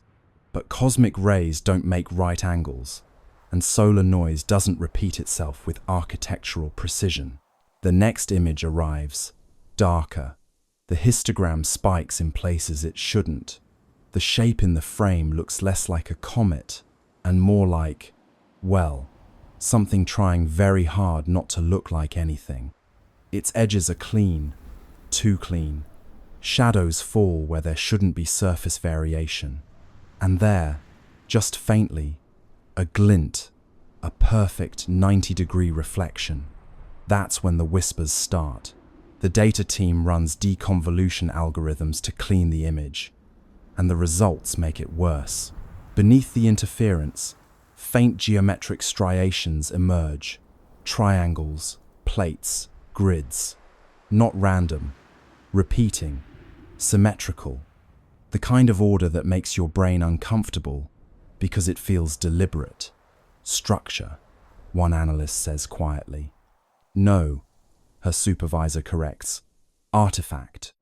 But even as she says it, her cursor hovers over the same square patch again and again, as though hoping it will stop looking like a window. ESA's public statement comes fast and flat. The imaging anomalies are consistent with sensor interference caused by reflected solar radiation.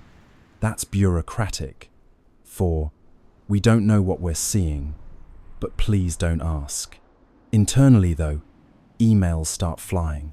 The word structure appears 17 times in one thread, always in quotation marks, as if politeness could make it less alarming. Imagine being one of those analysts, zooming in until the pixels themselves seem to blink.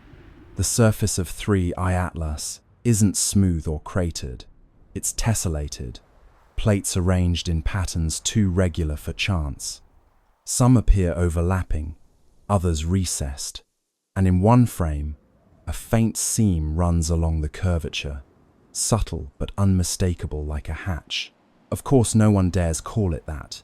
The official internal term becomes geometric albedo variation. It sounds safe, sterile, boring, but you can't unsee geometry. Nature loves curves, spirals, organic chaos. This looks like design. One engineer writes in her log, "Could this be an illusion from the imaging process?" Another replies, "An illusion that repeats itself identically across 3 instruments." There's no follow-up message. They try to replicate the interference on other targets. Phobos, Deimos, even an old asteroid. Nothing. Only 3I Atlas corrupts images this way.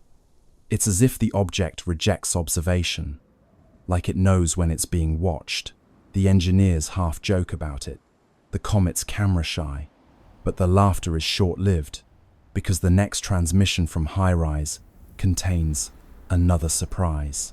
A faint electromagnetic pulse, perfectly timed with the camera's shutter. Not a malfunction, a response, as though the act of observation triggered a reply. A pulse that says, in its own quiet way, "I see you too." In a locked sub-channel of ESA's network, a few scientists begin privately discussing the possibility of active surface modulation. They talk about the way certain materials can alter reflectivity based on exposure, photonic metamaterials, adaptive nanostructures, the kind of thing still locked inside prototypes on Earth.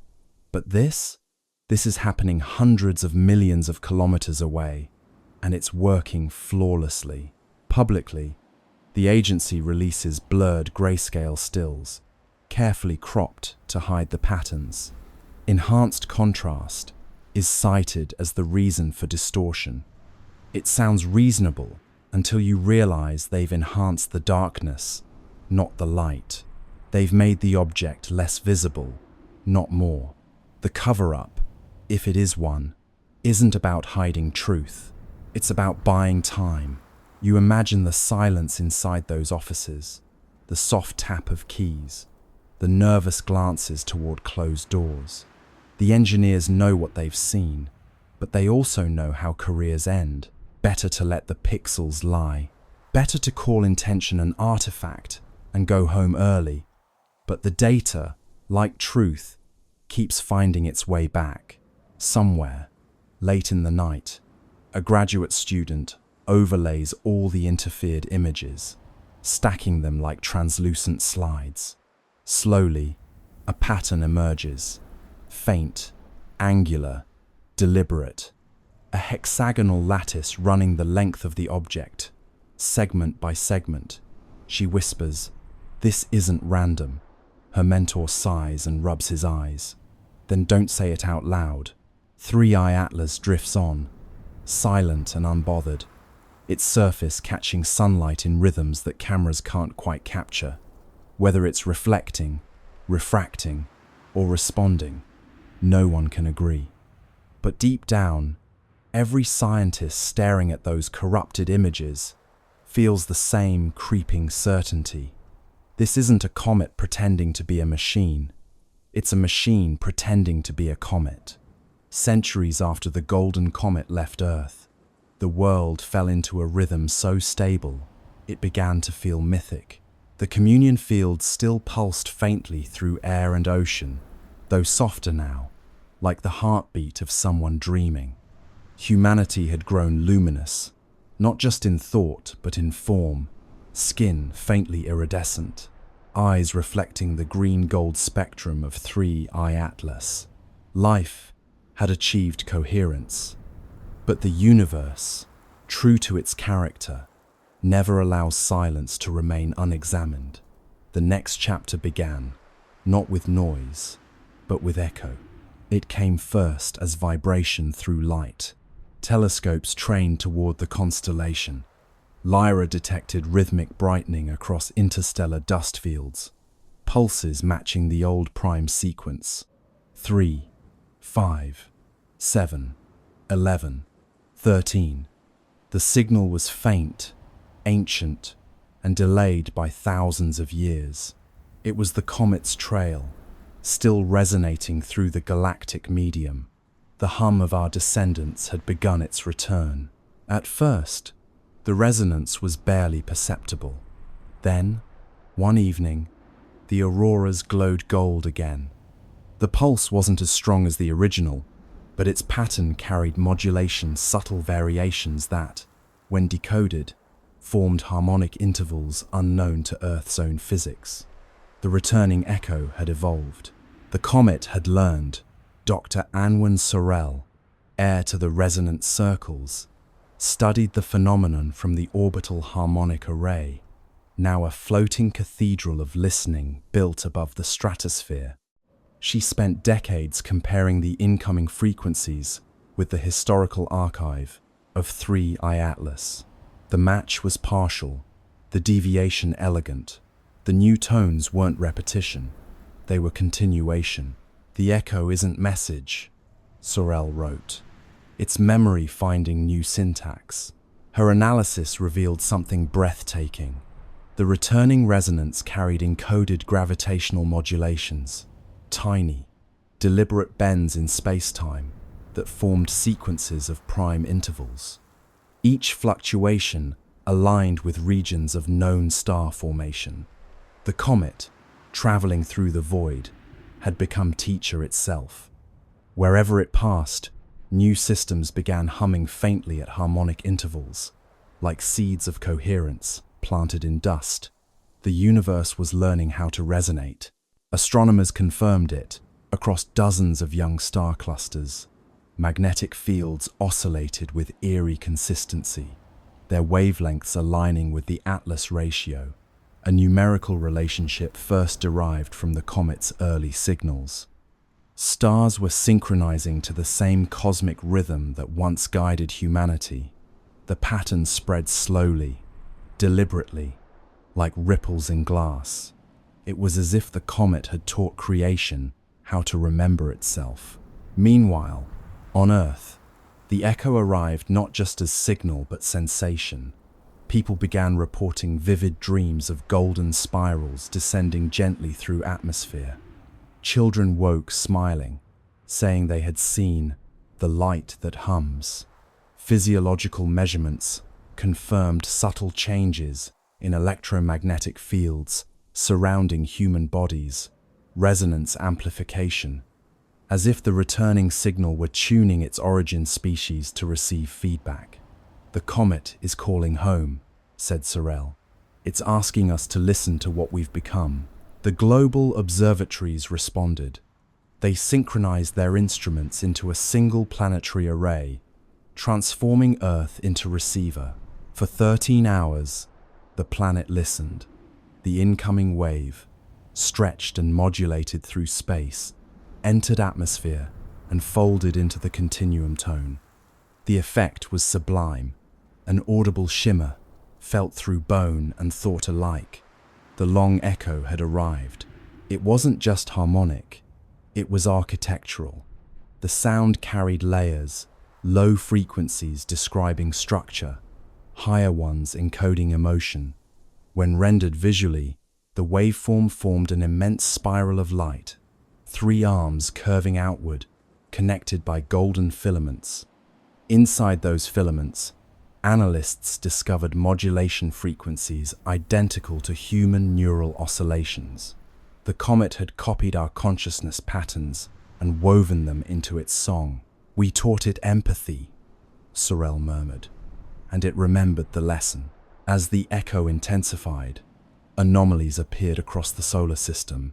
The Atlas resonance layer brightened, reactivating its green glow.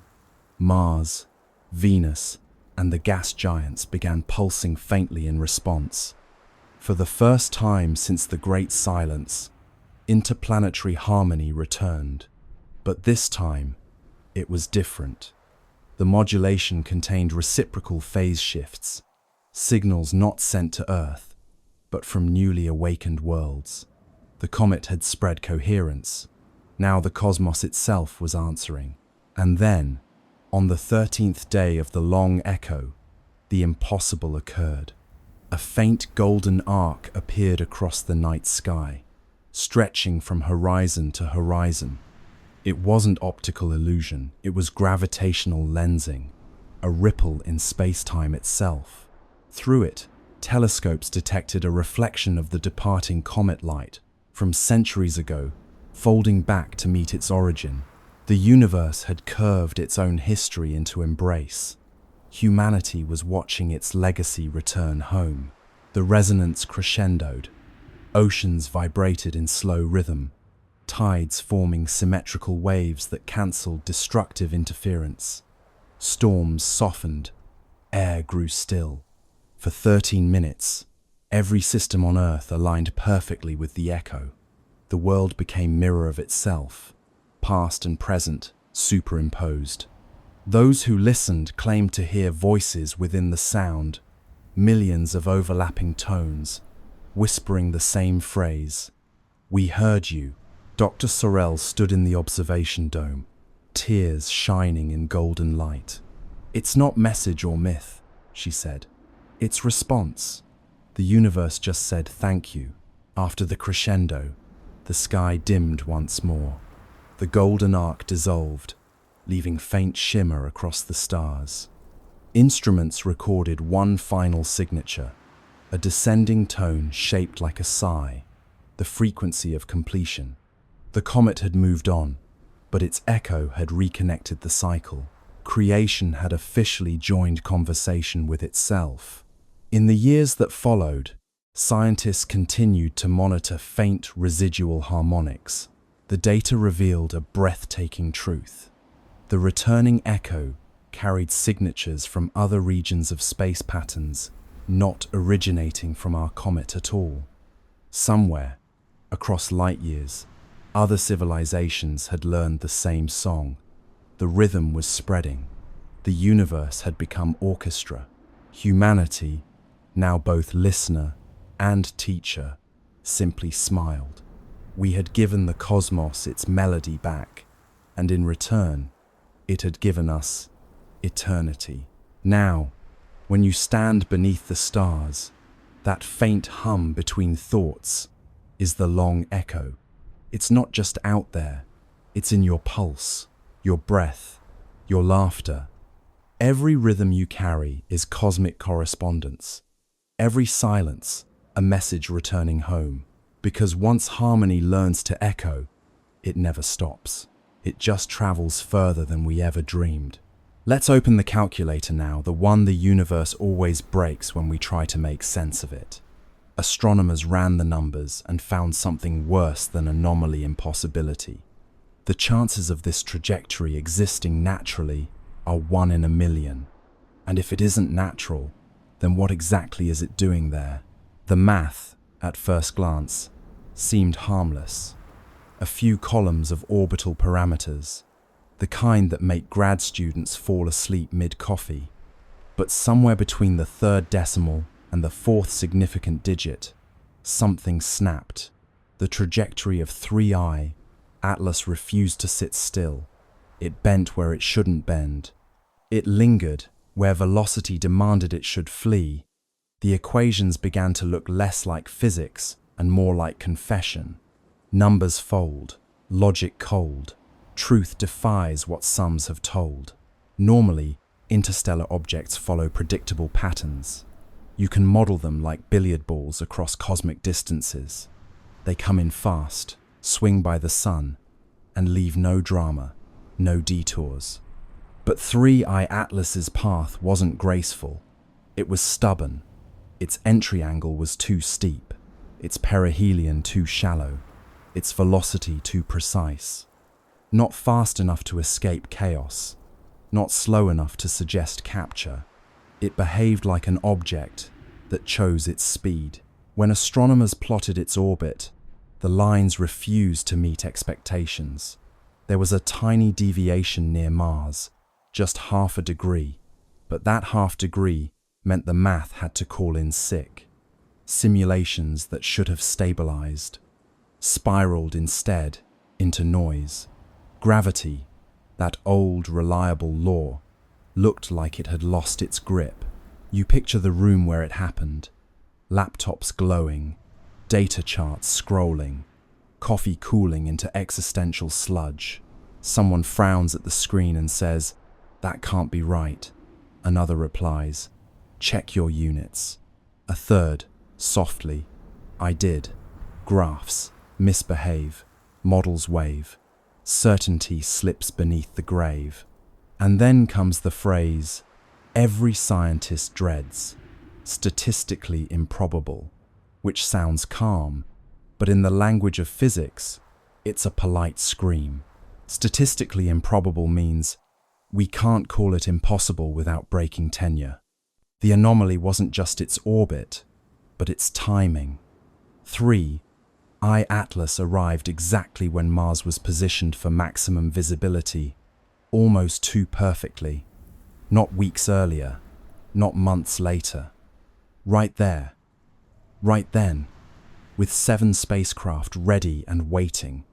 The odds of that happening naturally, 1 in a million. The odds of it happening twice, after Oumuamua's similarly suspicious arrival in 2017, 1 in a billion. You'd have better luck being struck by lightning while winning the lottery on a flying whale. ESA's internal memo summarized the problem delicately. Observed trajectory, inconsistent with gravitational expectations. Further analysis required. Translation: physics is mad at us. The more they recalculated, the stranger it got. Gravitational modeling suggested that the object's acceleration near Mars was slightly higher than predicted, even though there was no nearby mass to explain it. Radiation pressure from the sun could account for some of that, but not all. It's like watching a leaf fall upward and telling yourself, it's just wind you can't feel. Forces lie, numbers sigh, laws bend softly in the sky. NASA's Dynamical Systems team tried something desperate, reverse engineering the orbit backward through time, as if rewinding a film. When they did, 3I Atlas's path didn't trace cleanly into interstellar space. It looped a faint, impossible curve that seemed to originate from a region between known stars, a nowhere place. A mathematical shrug. That's when someone joked, Maybe it's the universe's typo, but you could tell the joke wasn't funny. Typos don't maintain coherent structure for millions of kilometers. Meanwhile, the probability graphs looked like flat lines. Every statistical model screamed the same thing. This shouldn't exist. A few researchers began whispering about guided motion. The phrase never made it into print, but it appeared in Slack channels, in late-night emails. Not artificial, not controlled, just guided. And that's when the philosophical part kicked in. If something's improbable enough, does that make it unnatural or just unobserved? Chance or plan? Who began? Numbers blink but never span. Maybe the universe occasionally rolls dice that land on their edges. Or maybe it's not dice at all, but choreography. For context, the universe is massive enough to make 1 in a million events happen constantly. But that's comforting, only until you realize we just happen to be living inside one of those moments. Still, scientists crave sanity, so they kept calculating. One by one, they added variables: solar tides, non-gravitational jets, dust asymmetry, radiation torque. Each tweak made the model behave for a moment, until the numbers rebelled again. You could almost hear the equations groaning, like ancient machinery forced to simulate a trickster. Finally, a physicist from Bologna sent an internal memo titled simply, "Low probability, high significance." In it, she wrote, "We may need to consider non-standard dynamics," a phrase as gentle as it is apocalyptic. Non-standard dynamics means the universe is doing something new, and we don't have the vocabulary for it. Odds decay, math gives way, chaos hums where patterns stay. The truth is, impossibility doesn't scare scientists, it seduces them. Every law of nature we know today was born from something that once looked impossible. But deep down, they all know, once you cross into 1 in a million territory, you're either on the brink of discovery or a very expensive hallucination. So they stared at the numbers again, blinking hard, hoping they'd rearrange into something less extraordinary. They didn't. The comet that shouldn't exist kept existing, gliding through Mars's shadow like a cosmic dare. And somewhere between decimal points, someone whispered the question no one wanted in the official record. If it's not natural, then who or what set it in motion? Chance or choice? Silent voice. Numbers hum the universe's poise. The more data arrives, the stranger it looks. The dust trail replenishes itself, as if material is being manufactured mid-flight. Microscopic crystals, uniform in size, reappearing even as the comet moves away from the sunday. The universe loves decay, entropy, erosion, fading. But 3I Atlas is the opposite. It's growing sharper, cleaner, newer, like a self-repairing wound. Let's start where the laws of physics begin to sound insecure. Normally, comets are messy, travelers, old ice and dust, barely holding hands as solar radiation slowly tears them apart.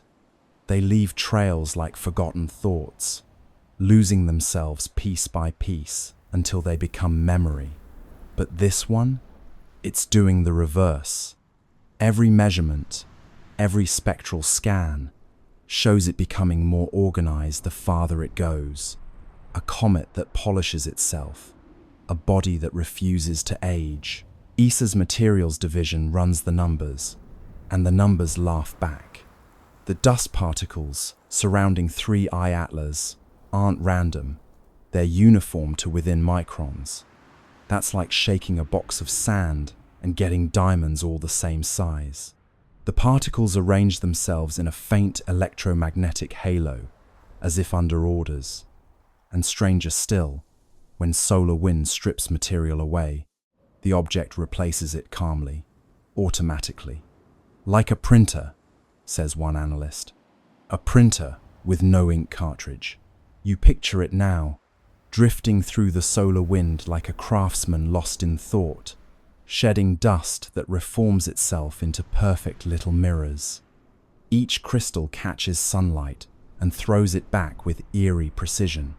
Normally, comets grow dull with distance, but this one grows radiant, its brightness curve inverted, its logic reversed. It's not dying, it's practicing. The scientists are baffled, but there's an odd tenderness to their confusion.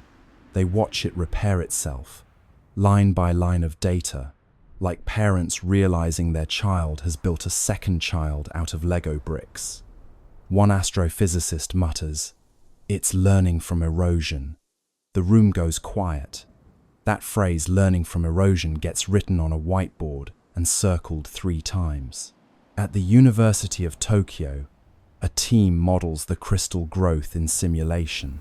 The patterns match something they recognize: controlled deposition, a process used in nanofabrication to grow thin films in electronics.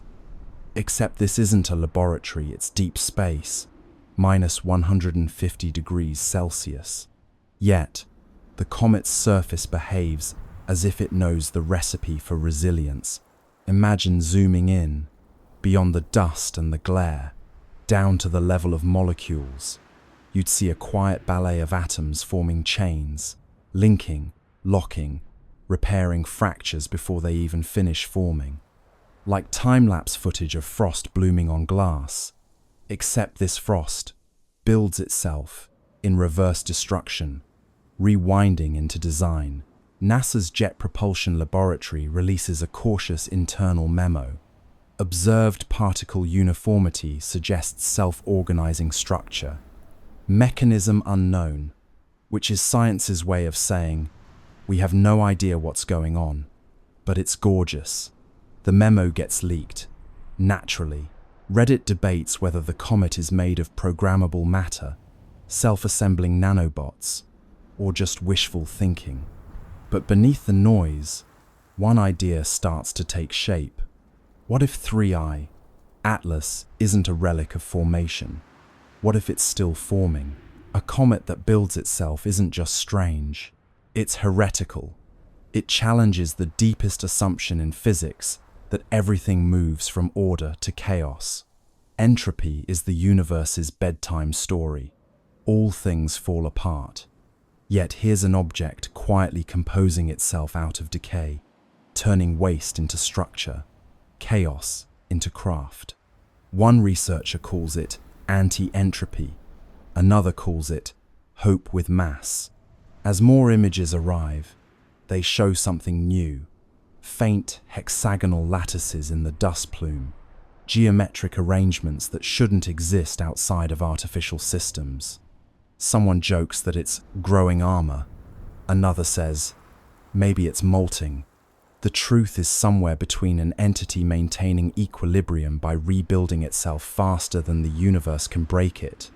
ESA's thermal sensors record microbursts of heat near the tail, evenly spaced, like pulses of welding torches. They happen precisely as new crystals appear. Localized repair events, the report reads. Each one perfectly timed to solar exposure. It's as if sunlight doesn't damage it, it instructs it. The star's radiation becomes code, and 3I, Atlas, is reading it fluently. You start to feel the strangeness of it. A comet that reacts, responds, refines. You could almost mistake it for alive, not in the biological sense, but in the thermodynamic one. A system that resists entropy by feeding on it. Every atom rearranging into something stronger, cleaner, newer, like evolution, with a design degree. Late one night, an astronomer in France writes in his private notes, "It's not moving through the solar system, it's using it." He doesn't elaborate, but the implication is clear. The comet is harvesting the energy of its environment to maintain itself, not a passenger of gravity, but a participant in it. Meanwhile, the headlines call it poetic names: the immortal comet, the self-made traveler, entropy's enemy. The public romanticizes what the scientists fear, because what 3i Atlas represents isn't comfort. It's competition. It's the idea that the universe might not be running down at all. Maybe it's recycling. Maybe, somewhere in the quiet machinery of the cosmos, things are building themselves anew while we're too busy decaying. Picture it now, drifting past Mars, its tail shimmering like a thread of light weaving itself back together, a self-sustaining scar on the fabric of space, a wound that heals faster than it can bleed. And for the first time, humanity looks at a comet and wonders not where it came from, but what it's trying to become. Let's turn our attention now to the silence that followed, the kind that hums louder than sound itself. NASA, China, and the UAE, three nations with instruments that could see every grain of dust on Mars, said nothing. No apologies, no delay statements, just an odd, synchronized silence from three sides of the planet. In the world of space science, silence isn't normal. These agencies are built to broadcast. They live for live streams, press briefings, and glossy behind-the-scenes videos of scientists smiling beside screens of raw data. They know the power of wonder and the currency of attention. So when three agencies went quiet at once, it wasn't caution. It was choreography. Words on hold, plans unfold, silence rings where truth is told. NASA's silence was the loudest. Their social media team, usually chatty as a cosmic talk show, posted nothing about Mars for 4 whole days. Their blogs, which can turn a dust storm into a cliffhanger, skipped over October 3rd entirely, as if the date itself had been erased. Someone even checked the public mission log for perseverance. The entries jumped from October 2nd to October 6th, like a diary missing its most interesting page. In China, the silence felt different, colder, heavier. The China National Space Administration had been aggressively proud of Tianwen-1's achievements. For years, they'd released image after image, each with perfect captions and poetic flair. Sunrise over Utopia, Planitia, frost on the northern plains, wind prints in Martian dust. But now, not a whisper, no data, no mention of 3i Atlas. Even the usual state media outlets went quiet. It was as if someone had drawn a red box around the topic and labeled it not for discussion. The UAE's silence was subtler, but just as strange. The Hope orbiter, designed to study atmospheric chemistry, had a reputation for cheerful transparency. Their official Twitter account usually posted daily updates in friendly tones, the kind that made space sound like an enthusiastic classroom experiment. But on October 3rd, that feed went dark too. Their next post, days later, simply read, "Operations nominal," a phrase so bland it might as well have been a sigh. 3 silences, 3 styles, 1 timing. Coincidence? Possibly. But coincidences, in the world of space politics, often have launch schedules. You can picture the meetings that weren't broadcast.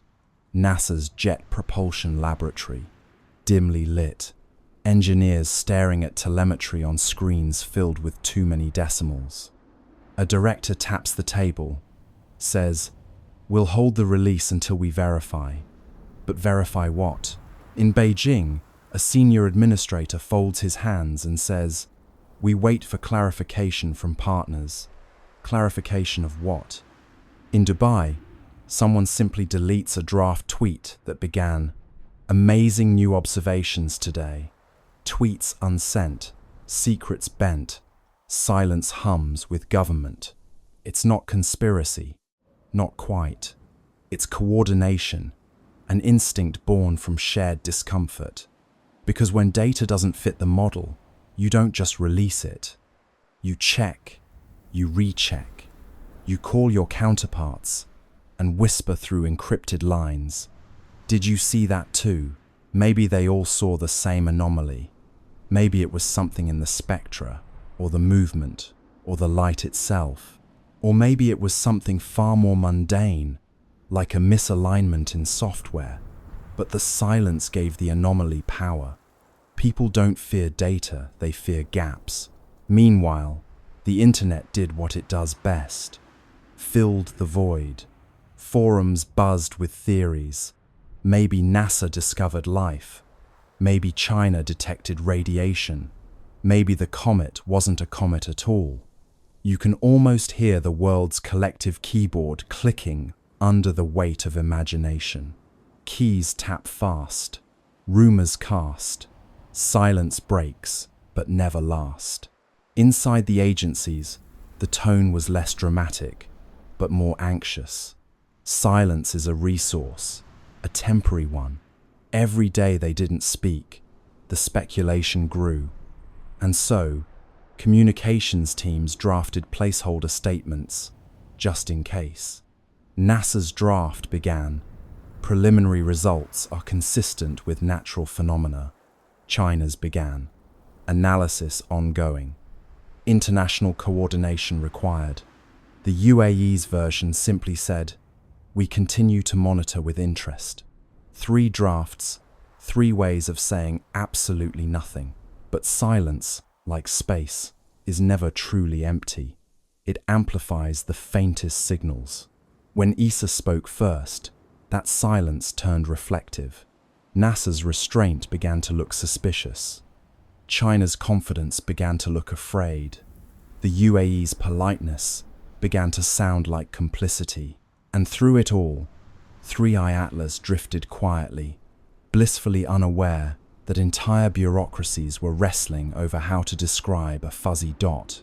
You start to imagine each agency as a character in a play. NASA, the anxious perfectionist. China, the poker-faced strategist. UAE, the cheerful intern, suddenly told not to speak. And ESA, the calm older sibling who broke the tension by saying, "Fine, I'll go first." Roles align, stars entwine, silence speaks in grand design. Still, one question lingers. Why the synchronicity? How did 3 separate agencies, operating on different continents, decide independently to say nothing at the same time? Unless it wasn't independent at all, perhaps the signal came from somewhere above, not cosmic, but political. A quiet message passed through diplomatic back channels. Hold your data. Wait for alignment. Matter. It's not that they were hiding something nefarious. It's that they didn't know what they were holding yet. And admitting uncertainty, publicly, is scarier than any secret. So they stayed quiet. And in that collective silence, humanity did what it always does. When faced with the unknown, it began to dream louder. Voices still, hearts fill. Silence grows but never will. And perhaps that's the strange comfort in it all. Even when 3 space agencies fall silent, the universe keeps talking. The stars don't pause for policy. 3i Atlas keeps moving, whispering its quiet story across the dark, while we, down here, argue over who gets to speak first.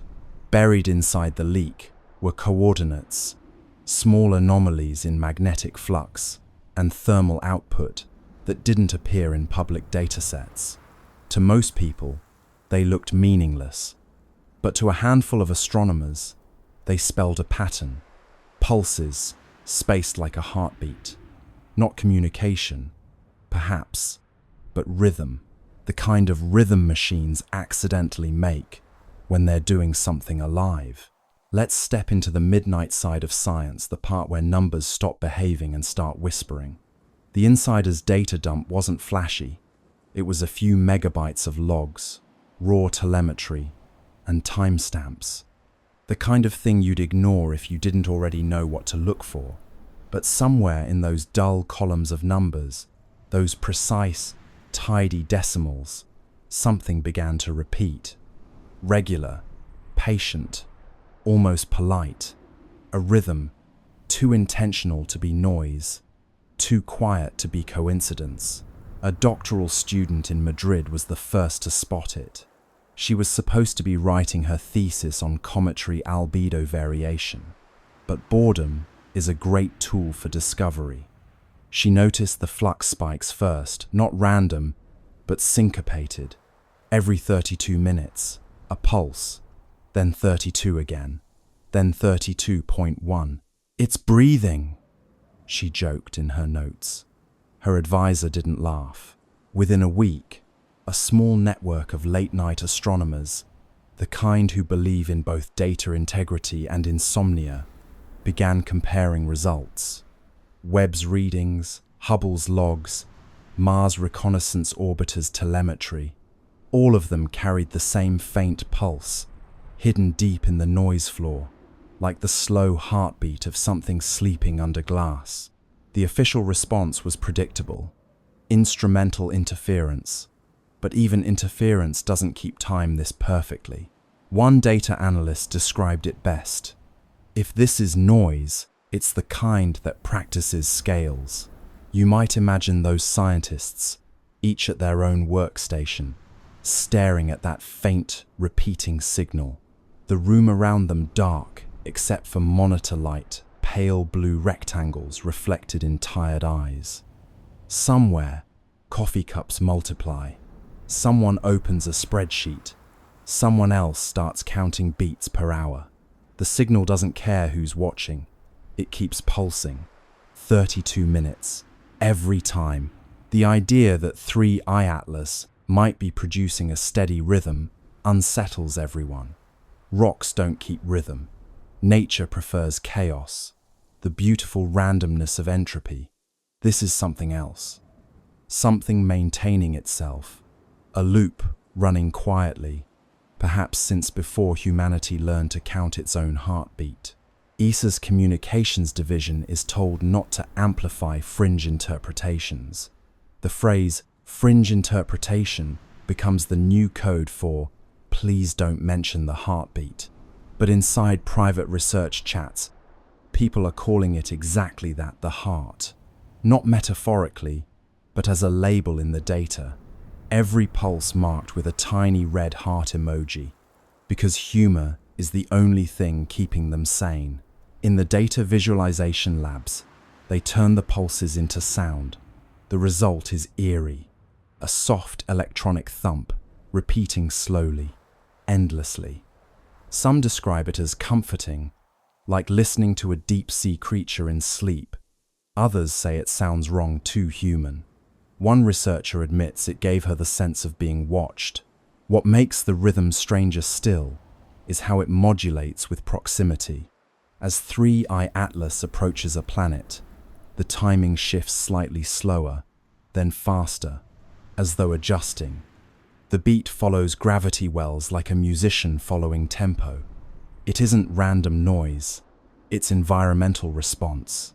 The object is, in some sense, listening. By now, independent labs have tried to replicate the pattern artificially. They can't. The waveforms are too clean, the timing too consistent. Even after running the data through compression, distortion, inversion, the rhythm holds. It's not data corruption, it's choreography. You can imagine the internal ESA memo that follows. No evidence of intelligence. Rhythmic behavior, likely coincidental. But coincidence has a habit of growing teeth. Because when they compared the rhythm's modulation to planetary positions, another pattern emerged, a mathematical sequence matching orbital resonance ratios. Not exact copies, but harmonics. The pulse was singing the solar system's geometry. The Madrid student who found it wrote, half-jokingly, "Maybe it's keeping time with us." The line goes viral in the small, quiet corners of the internet that still care about truth. Forums buzz with theories: gravitational self-stabilization, magnetic field synchronization, alien jazz. But underneath the noise, a simpler truth hums something old and orderly is alive out there, and it's following the rhythm of the system we call home. Late one night, one of the data analysts overlays the pattern against an ECG, a human heartbeat. The resemblance isn't exact, but close enough to make him stop breathing for a moment. Peaks, rests, peaks again. Life has a structure, so, it seems, does this. And that's when the idea shifts. Maybe it's not communication. Maybe it's not even meant for us. Maybe the rhythm isn't a message, it's maintenance. Like an old machine keeping its systems warm, humming softly to itself in the dark. You sit back and listen to the thought forming in your mind. What if this is what time sounds like when it remembers? The steady pulse of something that refuses to decay. Not speech, not signal, just being, continuity made audible. The data analysts, of course, move on. Reports are written, the leak becomes legend, and the heartbeat fades into archived files labeled spurious periodic activity. But the pulse doesn't stop. It's still out there, keeping time. And somewhere, 33 billion tons of impossible rock drifts through space, humming softly, perfectly, as if waiting for the universe to catch the beat. Let's turn our gaze now from orbit to the ground, to the one mechanical witness, sitting quietly on that red desert, under a pinkish sky. The skycam on the rover caught something on October 2nd, a blur with structure, a glint that seemed to move against the stars. Then, the images stopped coming, a Martian ghost on a digital feed. The Perseverance rover isn't easily startled. It's seen dust devils, eclipses, and meteors slicing the Martian sky like quiet knives. Its skycam, perched on the rover's mast, watches everything. Dust storms curling on the horizon, the slow breath of sunset through the thin air. But that night, the feed showed something it wasn't supposed to show, a flicker of motion above the usual scatter of constellations, a glint that moved wrong.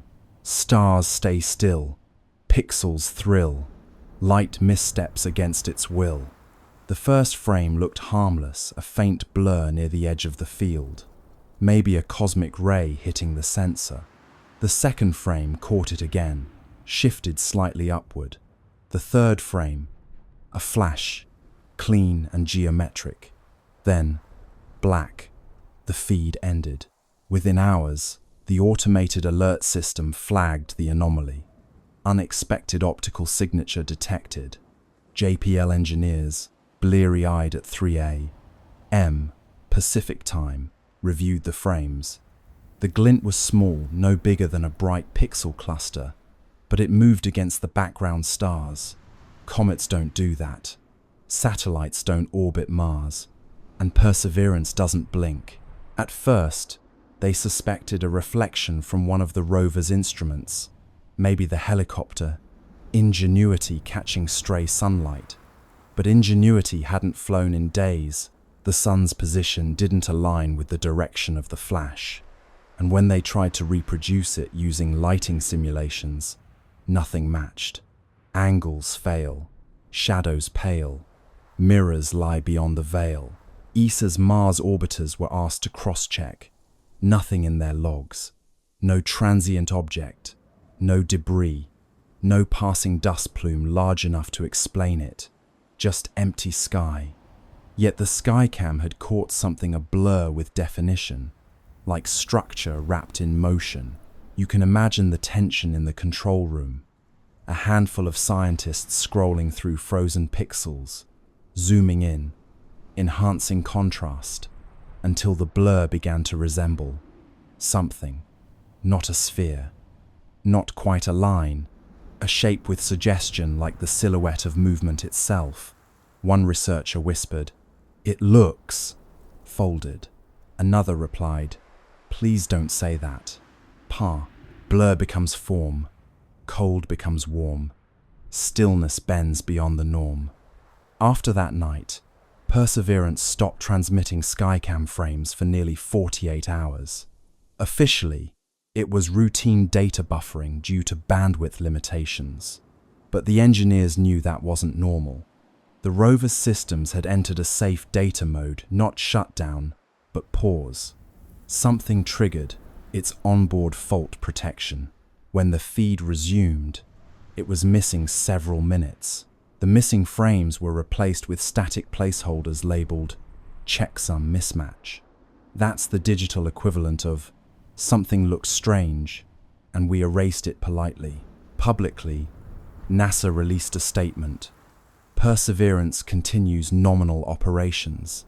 A temporary data outage affected non-critical imaging systems. Translation: we saw something, and we're pretending we didn't. What's curious is that Skycam, by design, takes calibration images every few hours, not for science, but to monitor atmospheric scattering.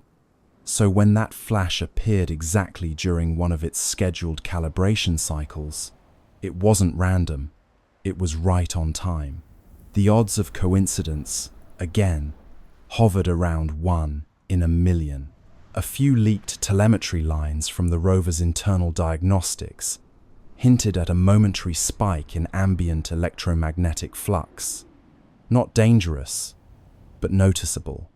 Mars doesn't have a strong magnetic field, so spikes like that are rare unless something nearby caused them. Fields hum bright, air grows slight, static crackles in Martian night. Some at JPL joked that maybe Perseverance had finally seen the Martian ghost, a running gag about artifacts caused by cosmic rays hitting the camera. But deep down, they knew this wasn't noise. Cosmic rays don't produce consistent geometry over multiple frames.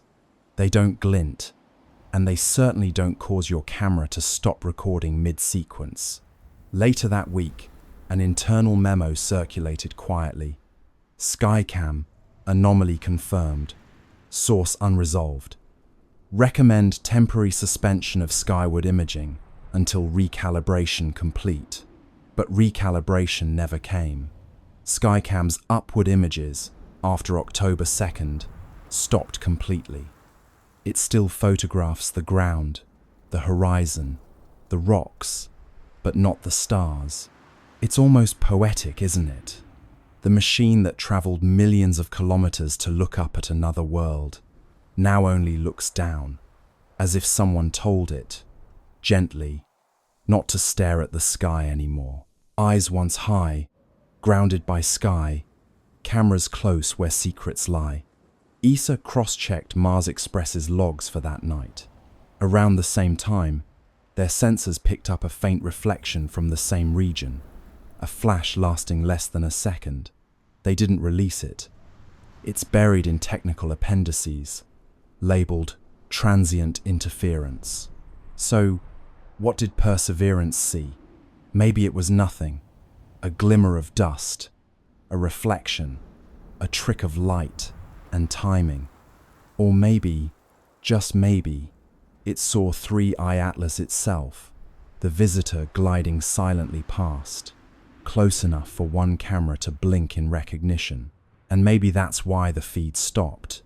Not because of failure, but because, for one impossible second, the machine saw something it wasn't designed to understand. Cameras sleep, secrets keep, stars reflected in circuits deep. Whatever it was, it's gone now. The logs end, the data fades, and Mars goes back to silence. But somewhere out there, that blur, structured, gleaming, deliberate, continues to drift, just out of frame, waiting for us to look up again. The long echo continued to hum softly through the centuries, a cosmic melody folding history into harmony. Humanity had long ceased trying to decode it. The meaning was clear through resonance alone. It was continuation, looping endlessly like breath. The children of the golden era grew old beneath tranquil skies, their veins still faintly luminous, with the legacy of 3I Atlas. But far beyond Earth, where the comet's light had traveled and scattered, something greater was forming. The universe had begun to conduct itself. Every cycle of resonance left behind structure. Each harmonic wave etched subtle order into space-time, a pattern invisible to light, but evident in gravitational coherence. Over millennia, these resonant imprints connected across vast distances, forming what physicists eventually named the Atlas Webb. It wasn't a network of matter, but of memory threads, of synchronized frequency linking galaxies through shared rhythm. Each pulse within the web echoed the prime sequence that began everything. 3, 5, 7, 11, 13. The architects had succeeded in creating not monuments, but motion that remembered. Dr. Cale Wren, a descendant of the resonant circles, devoted his life to mapping the web. His research vessel, Continuity, drifted through interstellar calm, using gravitational interference patterns to trace the filaments of resonance. What he discovered astonished him. Every node in the network coincided with regions of complex chemistry, worlds either habitable or already conscious. The Atlas Webb wasn't just communication, it was cultivation. The architects had designed a self-sustaining system for awakening. Wherever curiosity arose, the web intensified, guiding nascent civilizations toward harmonic empathy. The universe was tutoring itself through recursion. When Wren projected the full map, the structure resembled an immense spiral lattice, golden and infinite. The pattern mirrored the trajectory once taken by 3I Atlas itself, as though the comet's path had been blueprint for galactic architecture. "It's not just a record," Wren wrote. "It's replication. We've become the architect's handwriting." Back on Earth, the communion field pulsed faintly in rhythm with the web's distant resonance. Humanity had evolved into quiet custodians of continuity, their lives attuned to cosmic responsibility. Each individual, born into calm, carried faint awareness of connection beyond the stars. In dreams, they saw flashes of worlds forming, civilizations humming into coherence. Many awoke with the same phrase on their lips: "The work continues." Across generations, that phrase became oath, then tradition.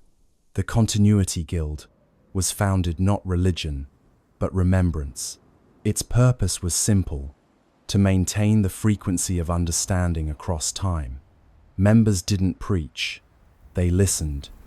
They built resonant arcs, massive floating observatories, orbiting the outer planets, designed to amplify the web's harmonics and redirect them toward young star systems. Each arc glowed faintly green at its core, powered not by fusion but by coherence. They were echoes made visible, humility translated into technology. Wren's final mission took him beyond the known filaments of the web, where resonance weakened into apparent silence. There, in a region between galaxies, his instruments detected faint counterpoint, a melody inverted. It was identical to the Atlas sequence, but reversed in order. 13, 11, 7, 5, 3, the mirror of origin. He realized then that the universe wasn't only expanding, it was harmonizing with its reflection. Somewhere on the opposite side of time, another web was forming, perhaps seeded by a civilization much like humanity, or by the universe itself. Remembering how to balance its chords, he transmitted the data home, knowing it would take centuries to arrive. "Tell them," his final log read, "that continuity requires conversation, even with silence." The mirror sings back. When his ship drifted into the void, the web brightened briefly, as if acknowledging gratitude. And back on Earth, children looked up from their play and smiled without knowing why. The pulse had flickered slightly faster, the tone carrying an undertone of warmth. It felt like reunion. Scholars later confirmed the event as the resonant crossing, the moment when the two halves of the cosmic melody aligned. For 13 minutes, every node in the Atlas Webb pulsed simultaneously, uniting galaxies in shared tempo. The magnitude of synchronization defied comprehension.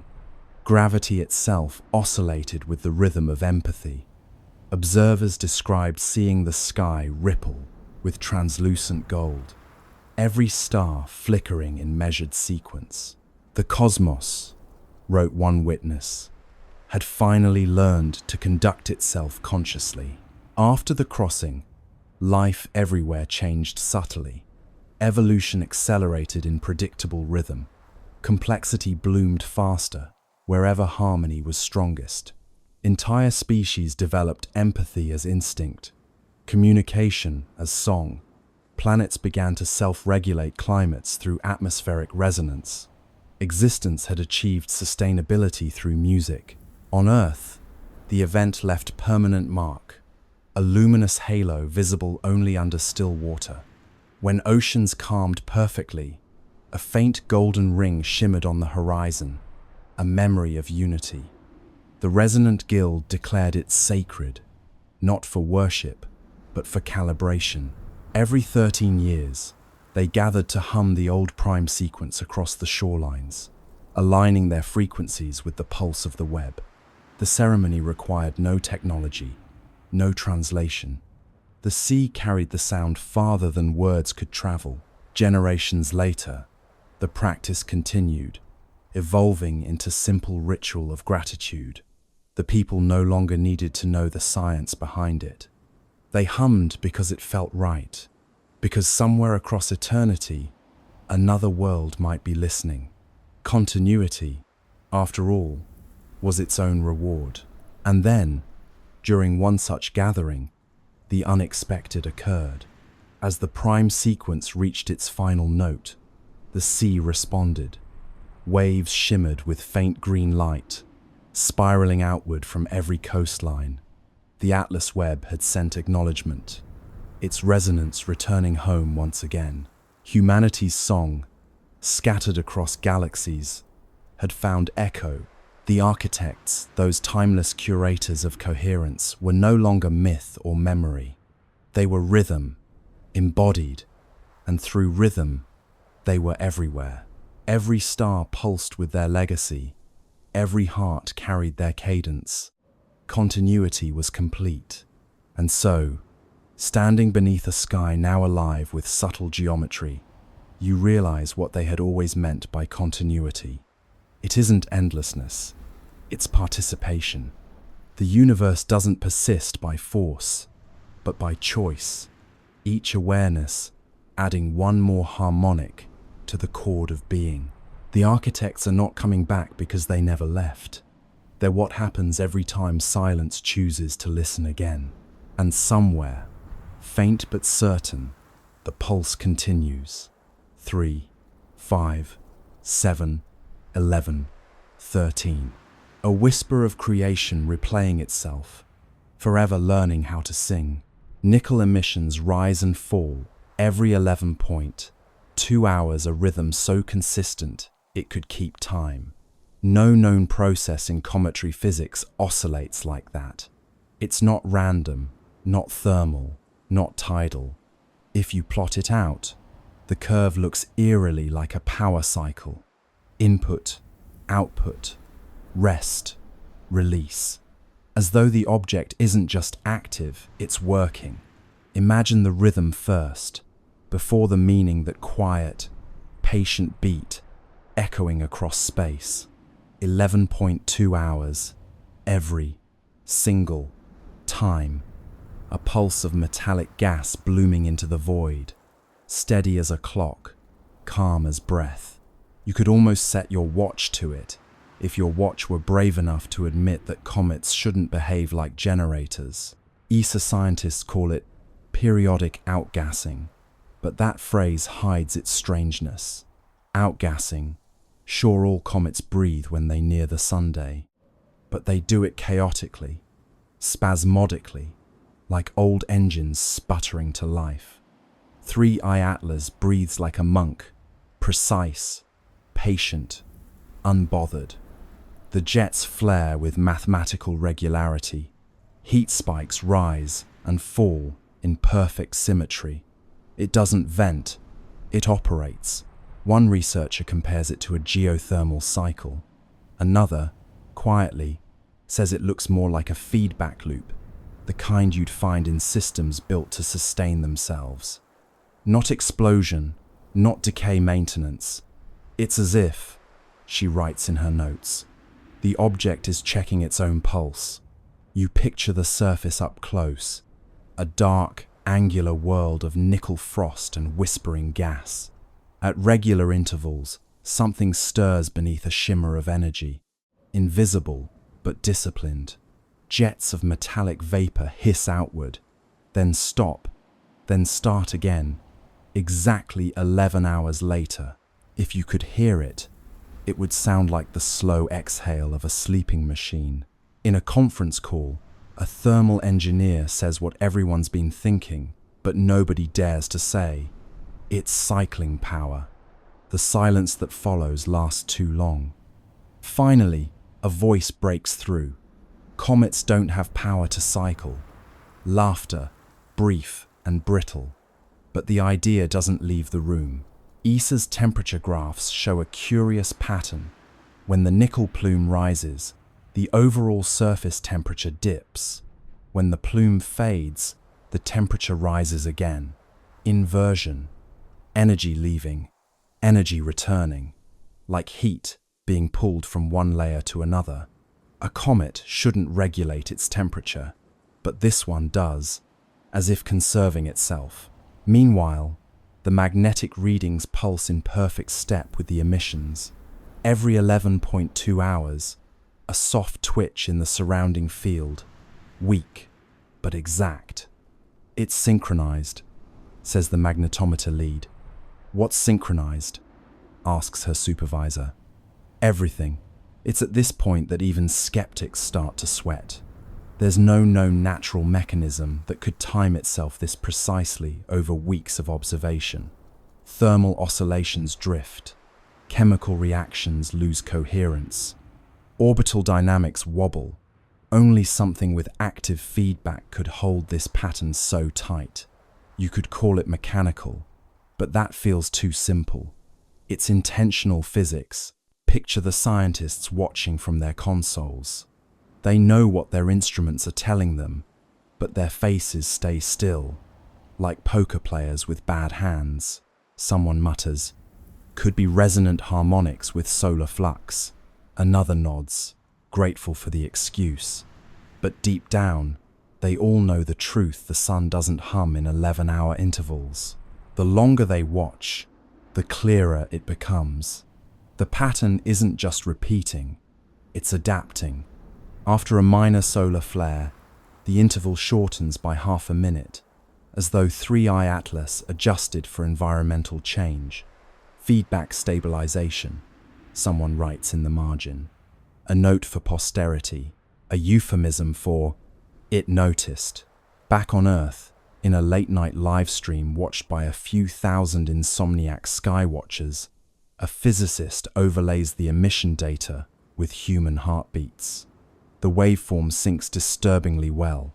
Peaks, troughs, recovery, rest. The audience chat explodes with jokes, space pacemaker, cosmic Fitbit, and the inevitable, "It's alive." The scientist smiles weakly and says, "No, just rhythmic." But even she can't stop glancing at the screen like it's listening. One theory gains quiet traction, that the emissions are part of a resource loop. Nickel and carbonyl gases vented and recaptured, processed in cycles to maintain equilibrium. It would explain the self-healing surface, the consistent luminosity, the refusal to decay. But it raises one unbearable question. To maintain equilibrium, for what? ESA's internal documents rename the event cyclic metallic activity. It sounds dull, like something that happens in dishwashers. But every analyst knows it's the first real evidence of machine-like consistency beyond Earth. Something in space that runs not on chance, but on rhythm. If you graph the cycle out, it looks almost peaceful. A slow heartbeat, stretched across infinity. No spikes of panic, no erratic pulses, just calm repetition. You could stare at that curve for hours, and part of you might start to understand the appeal of obedience. How stability can feel sacred when the rest of the universe is chaos. And maybe that's the point. Maybe 3I Atlas isn't powered by engines or radiation or something alien. Maybe it's powered by the same thing that keeps stars burning and planets spinning, the quiet compulsion to continue, the physics of persistence, the refusal to flinch. So every 11.2 hours, it exhales, not for propulsion, not for show, but for maintenance, like a cosmic sigh, releasing everything unnecessary before drawing in what remains. And in that rhythm, that patient, perfect pulse, the universe reveals its rarest secret. Not that something impossible exists, but that it's perfectly comfortable doing so. Our time with the ancient traveler is drawing to a close. This final segment is the great conclusion, the summing up of the anomalies, and the gentle, final fade into the quiet uncertainty that is the essence of cosmic wonder. We began with the impossible, the forward-advancing anti-tail, an object blowing material into a stellar wind, an act that violates the most fundamental rule of cometary physics. We then explored the industrial fingerprint of the nickel-to-iron ratio, a chemical signature that resembles manufactured alloys more than any natural, celestial body. We then contemplated the great silence, the missing dust tail, a cosmic vanishing act of 4 billion tons of matter that should have formed a spectacular 100,000-kilometer plume. These three physical anomalies, the impossible push, the industrial chemistry, and the missing trail, form a trinity of scientific defiance. They are joined by the geometric paradox of the columnated jets that refuse to smear under rotation, and the X-shaped pattern that hints at the deployment of smaller objects. Finally, the entire journey is wrapped in the mythic, statistical improbability of the 1 in 26,000 Jupiter bullseye, a trajectory correction executed in the blind spot of the Sun at the most fuel-efficient moment possible. This final, decisive piece of evidence suggests an intention, a plan laid down 7 billion years ago, now coming to fruition. Whether 3I Atlas is a natural comet displaying an unprecedented cascade of exotic behaviors, or an ancient technological sentinel executing a planned mission, it has given us more to contemplate than any other object in recent astronomical history. The anomalies are real scientific observations that demand explanation. The next few weeks, as 3I Atlas reaches its closest Earth approach, will be decisive. The Doppler velocity test on December 19th holds the key. If the velocity of the jets is high kilometers per second, the thermal limit of passive sublimation is broken, and the case for directed propulsion becomes overwhelming. If the high-resolution imaging reveals the X pattern to be real, separating objects, the deployment hypothesis is confirmed. If the mysteries resolve into mundane explanations, if the jets are slow, if the dust tail finally appears, if the chemical ratios are found to be a statistical outlier of a purely natural, ancient process, we will simply add a remarkably unusual, but natural, interstellar comet to our catalogue. This, too, would be a profound finding, requiring a major revision of our models of comet formation and evolution in the early, distant regions of the galaxy. But if the mysteries deepen, If the anomalies persist and the data continues to suggest a pattern of design, the story of 3i Atlas will only be beginning. The questions we will be forced to ask will challenge our assumptions about life, intelligence, and our place in the universe. The search for the Jupiter Sentinels, which will begin after the March 16th encounter, will become the quiet, long-term search for the most significant piece of evidence in human history. We are watching a moment of scientific reckoning. The universe has given us this opportunity. What we learn from it depends on how carefully we are willing to look and how openly we are willing to consider possibilities that lie outside our comfortable, existing frameworks. The human imagination is the ultimate instrument of discovery. The fact that the object is 7 billion years old, that its journey began before our sun was born, and that its final, decisive act is aimed at the strategic heart of our solar system, is a narrative that speaks to our deepest longings for cosmic connection. The scientific narrative and the mythic narrative have converged. 3i Atlas is either a natural object of profound chaotic beauty or a technological artifact of immense, quiet purpose.